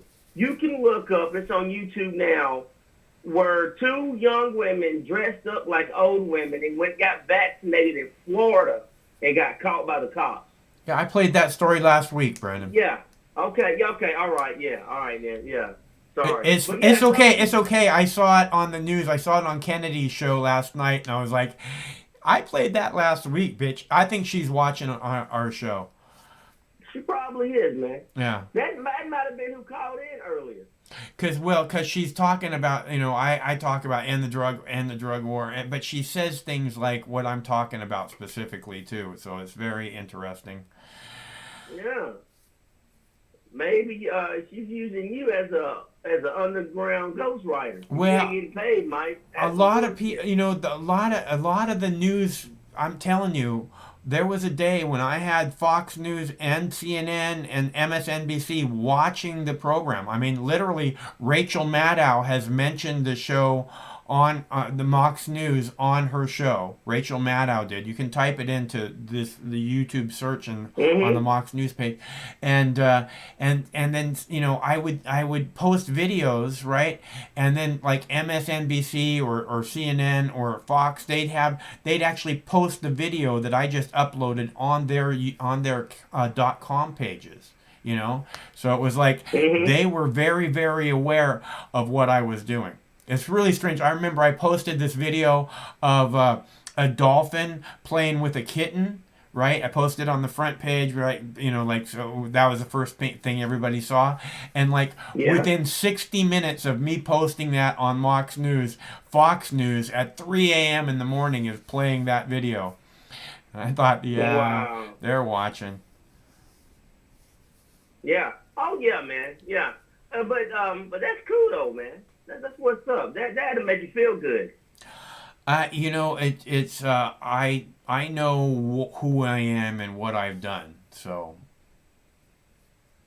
that's good stuff, man. Yeah, like you. I'm sure you know. I'm sure you know who you are and what you've done to be. Oh, yeah. I don't gotta. Yeah, but what's special is what you did. And how many people who even went down that realm of life is not that many. And it's the same with me too. Yeah. And that's what's special about us all. But instead of us focusing on you gotta be like me or I gotta be like you, that's what really fucks us up. A lot of people want to fit in so bad. I was talking about the homos being cliquish, right? Yeah. They want to fit in. I think some people want to fit into some thing where they're like, okay, I found my people. This is my thing. I think honestly that's why some people choose to be get into that clique, because they want to fit in somewhere. And the minute you're a homo, then you're accepted by this giant community. Yeah. Oh yeah. It's like you're free. And yeah. But I don't know if you've ever watched the Netflix series called Black Mirror. Craig really likes that series. I've seen bits and pieces of it. There's an episode where how people advance in life is about how many likes they have on social media. Yeah, I think I remember watching parts of that. Yeah, and it's so sad and desperate. It really seemed that way. It really seemed that way. Yeah, it seemed like my life is over because of the social media. That's right. Yeah, but once you get in, it's like you're in, you're fine. Woo! It's like you can finally breathe, and it seems like that's everybody in America now. And I'm not talking about social media life. I'm just saying, trying to find that clique or group to where you can really be yourself. Well, because it's challenging now. Well, I think people, they have this desire to fit in, to belong to something, and so this is one way that they can feel like they belong. Everybody's, like you said, looking for that. I guess. I just want to do my thing. I'm not long for this world. I've said it many times. And before, everything is ended, I'd really like to grow some pretty flowers. That's what I'd like to do. I don't have a whole lot of other desires besides that. Yeah. But what's crazy is if you want to grow some roses, it's not an issue. Yeah. But, it's everything that America says she is, she isn't. For sure. But it's good if you never had it before. Like you're from a country to where you don't have opportunity per se. Because we all got opportunity as long as we can physically and mentally do it, right? And we're able to play the game bowing down to the police state. Yeah, exactly. Yeah. And but like that's one of the main. It's because I'm a person who shows sympathy. You know what I'm saying? But at the same time, I get to the point to where I say enough is enough. And meaning some people are so lost and confused that they just don't really give a shit. And I get it. I think people, it's not just that, it's that they're angry. And like you said, they're angry and confused and fearful. They're very fearful. I think that's a big part of what anger is and hatred is. This thing where people are, this hatred of other races and stuff. I think a lot of that is a fear-oriented thing. So I think that we have a lot of potential to come together. I just think that we have to find a way to not focus on the division. These things. But the problem is that people want this, right? They want to find a reason to go, oh, well, I hate that person, or that guy's a douchebag, or whatever, because it's like this venting thing, Oh, that guy, rah, rah, rah, rah, rah, rah, which is weird because that's not the world I want to live in. I want to go, hey neighbor, and be like, if somebody's an asshole, then I try and stay away from them. Like I don't want to. I don't want to find this person that I can beat up on because I think that they're downtrodden or they're homo or they're whatever, a drug addict. I'm not. I really don't have time for that. I have more important things to do. But it seems to me that a lot of people are really looking for that, a reason to just blast, to vilify somebody. That's, the protesters. We see it with the protesters. Oh, the January 6th protesters are horrible. Oh, the Black Lives Matter protesters are horrible. Oh, the Occupy protesters are horrible. And they're not. They're just Americans standing up, fighting against a comply or die police state, demanding their voices be heard. None of them are fucking horrible. They're doing this thing in this proud American tradition, Yeah. Yeah, and something else, Mike, that you said that, like, something to bring us together. The only thing that government can do that can, let's be honest, this is America. I just don't want no more wars to try to bring us together, or no more 9/11s, because this pandemic didn't bring us together at all. So you already know that we're not going to work well together. You know what I'm saying? Well, We can't even put a fucking mask on. If we have another 9/11, maybe there will be a joining together of the people to call out the government. Hey, we fell for this shit before. We're not falling for it again. All right? Yeah, that's about right. Yeah, but and plus, there's no, who the fuck we gonna pick on? Venezuela, I guess, right? Yeah. Yeah, it's fucked up, man. Oh, we'll get there, Brandon. We'll get there, man.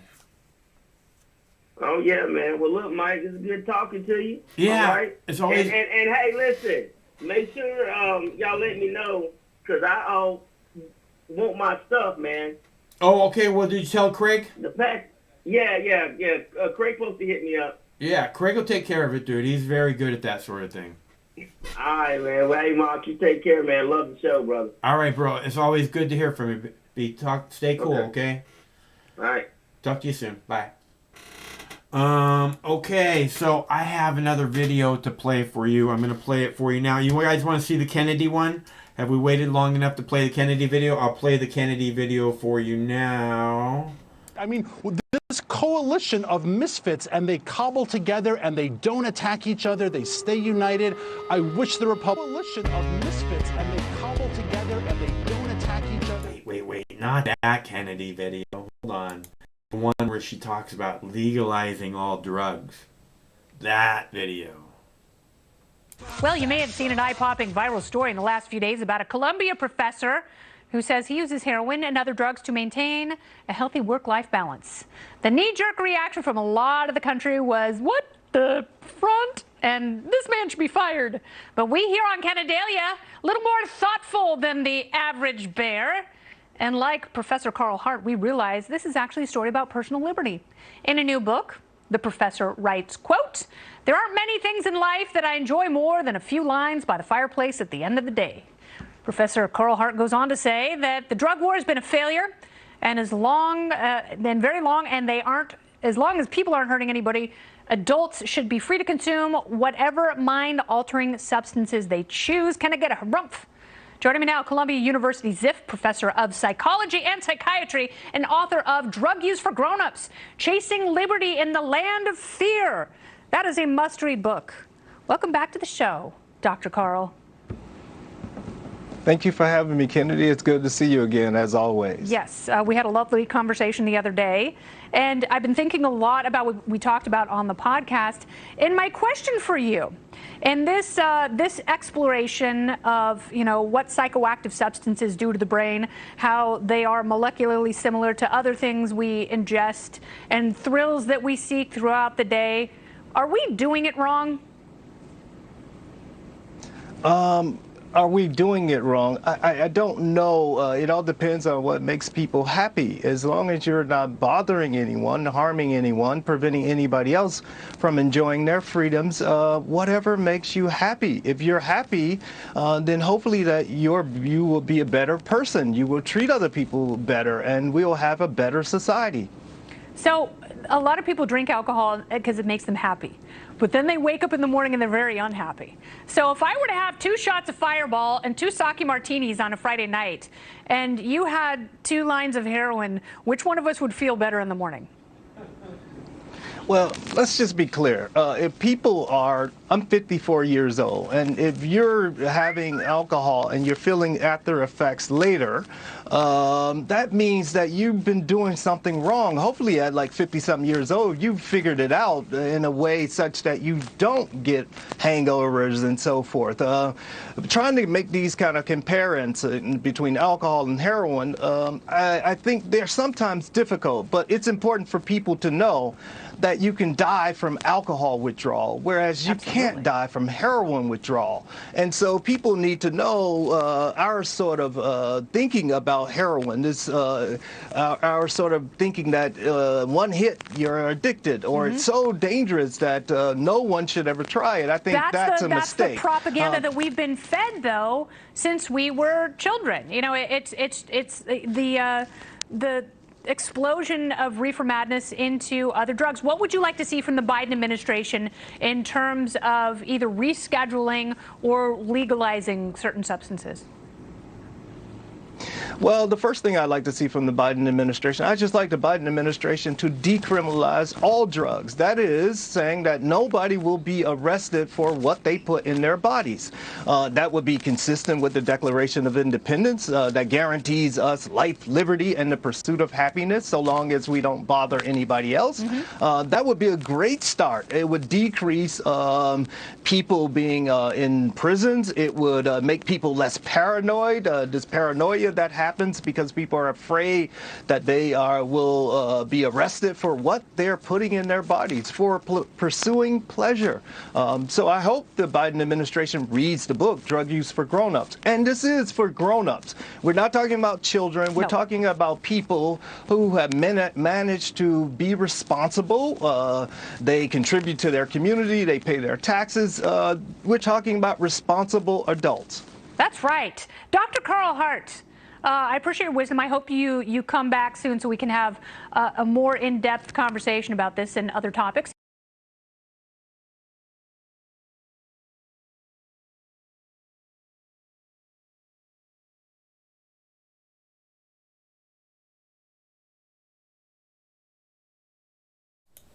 All right, so I'm not having any phone callers yet. I'm going to go ahead and play more clips, and I'm getting hungry, so if you guys want to call, now is the time to do it.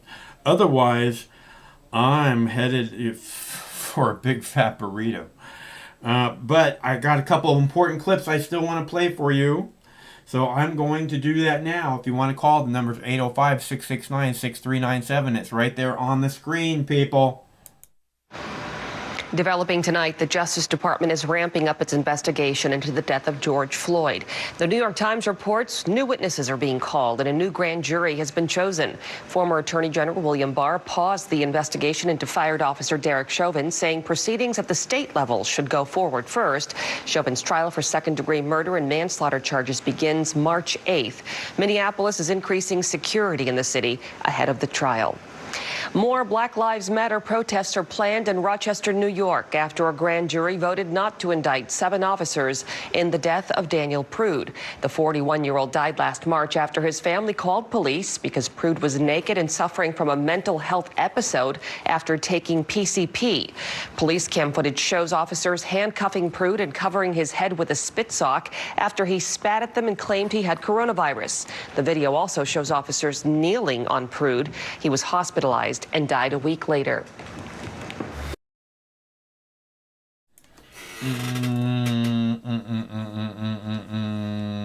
Let's see.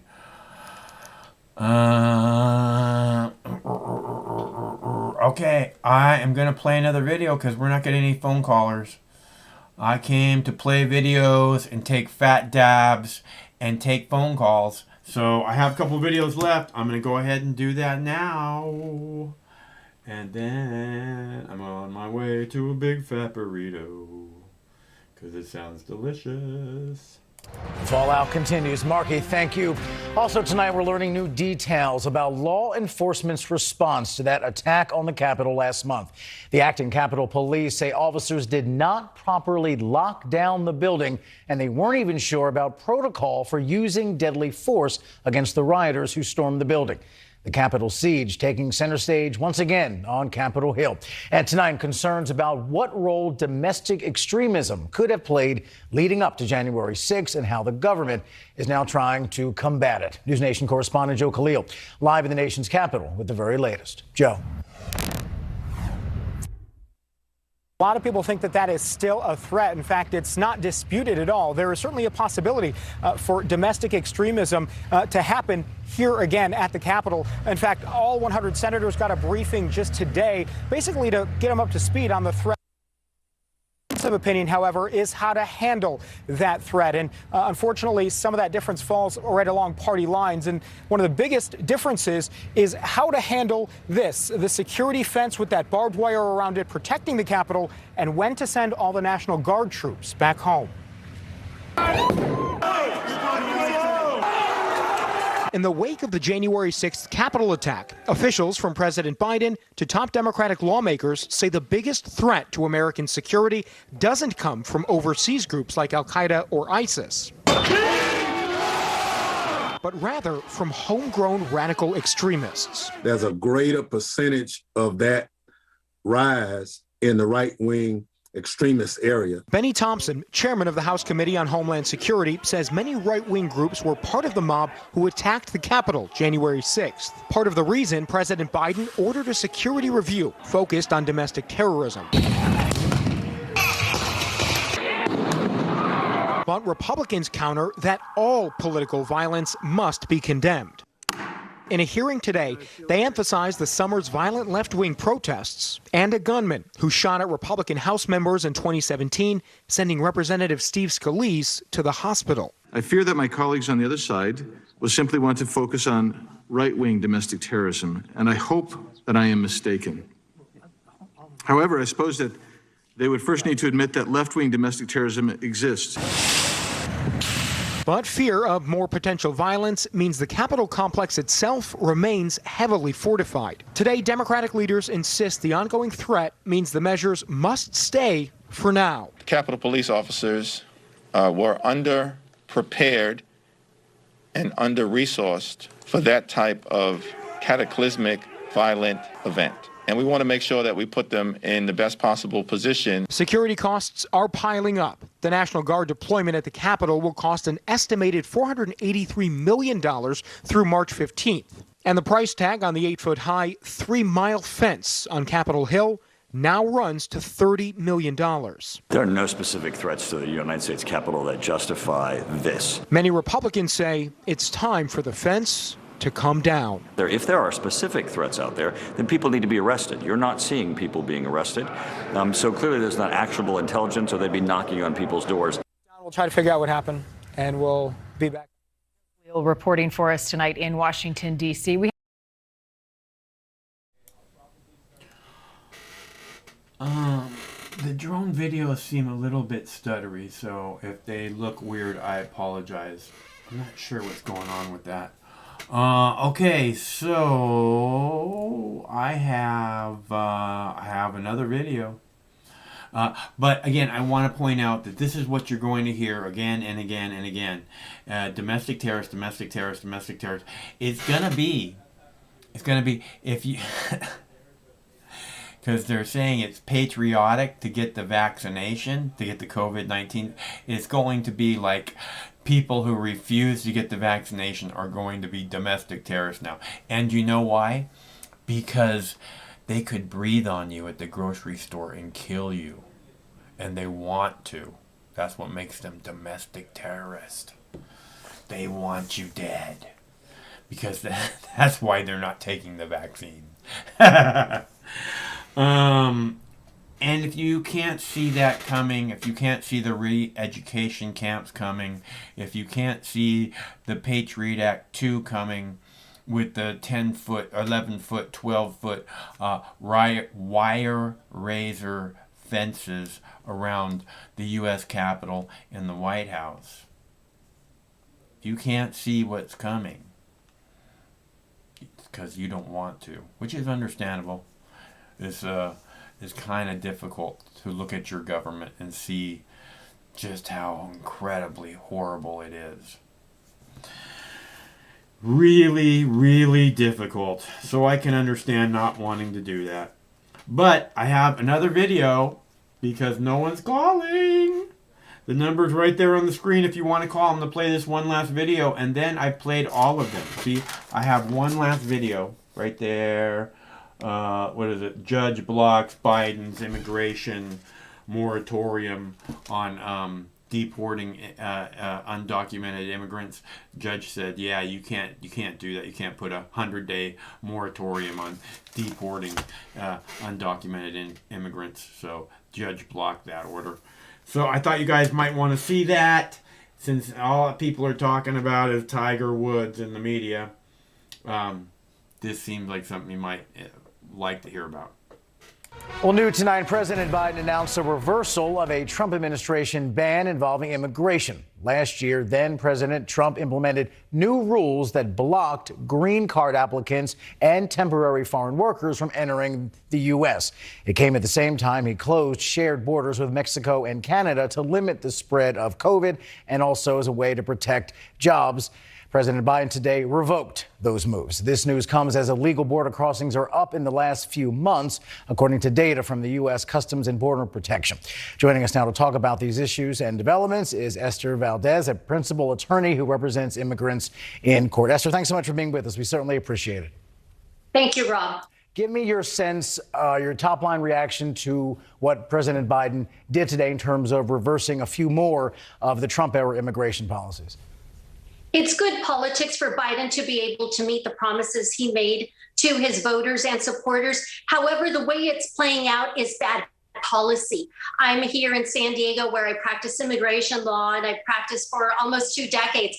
And we're seeing a border surge that's bordering on chaotic. Not only did he go back on the migrant children being placed in detention centers, but also he's trying to undo a lot of policies that help stem the flow, not only about illegal immigration, but human trafficking, child exploitation, and the drug trade. We have to not just see this myopically, but also see the ramifications of having a more open border policy, especially when Title 42 has not yet been revoked. Title 42, of course, being the border closures because of the pandemic.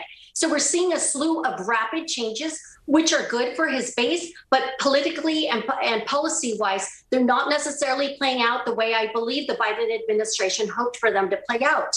What would you suggest he do at this point? What are your ideas that you think would work better? Allowing Congress to vote on his legislation. I thought the legislation was well thought out, well planned out. It lacks some factors in terms of law enforcement, which is vital for a lot of the southern states.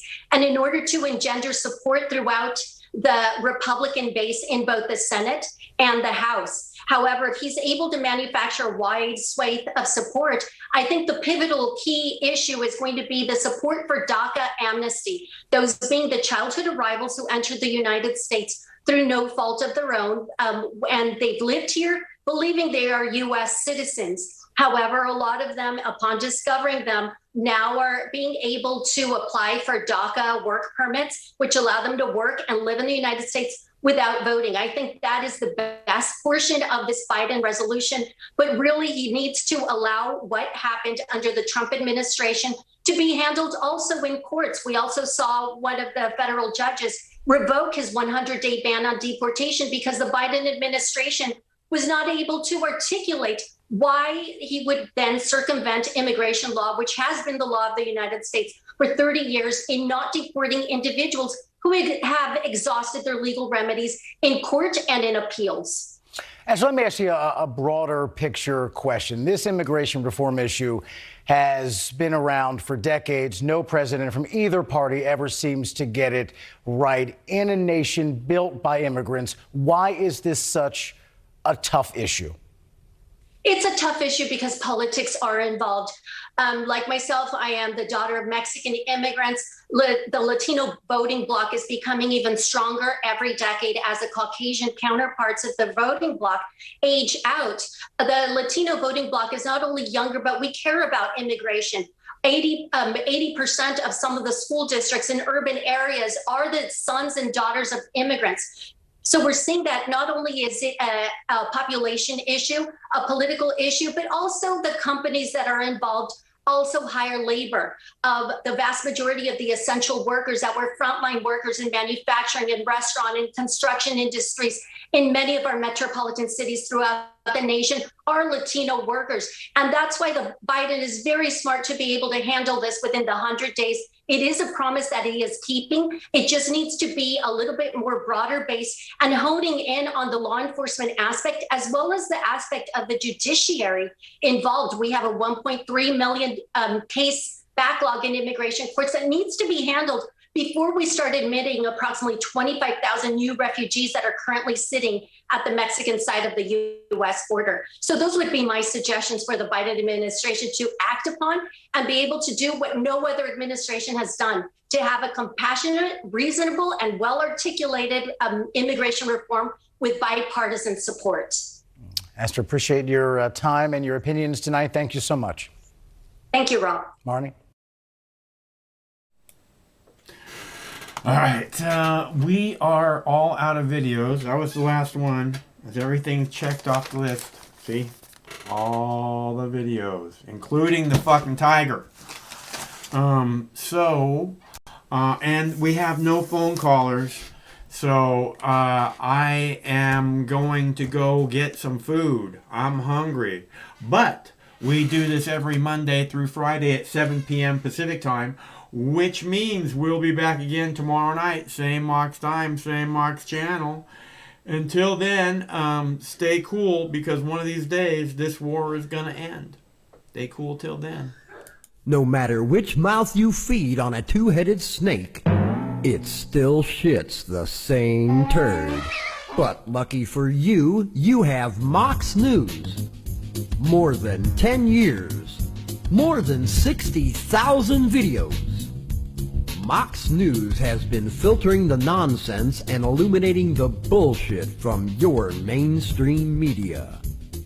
Turn off your TV and turn on to Mox News.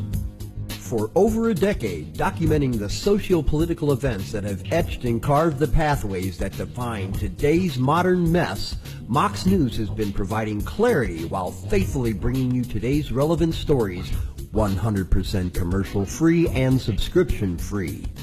And just like Lady Liberty vows to remain free. But at this time, we're asking you for your help, your patronage, and your support to keep the lights on and the videos rolling. For less than 17 cents per day, you can become a basic subscriber, knowing that your donation is truly making a difference that will help continue bringing the news stories that make a difference in your life. Turn on, tune in, and drop a couple dimes today by clicking the link below or visiting moxnews.com and show your support at any level. From a single one-time donation or dedicated monthly subscriber, do it now in less than 2 minutes. All donations are safe, securely processed, and verified using PayPal, Visa, MasterCard, American Express, or Discover Card. As always, we're sure you'll find something of interest each and every day. This holiday season, give the gift of Mox. moxnews.com.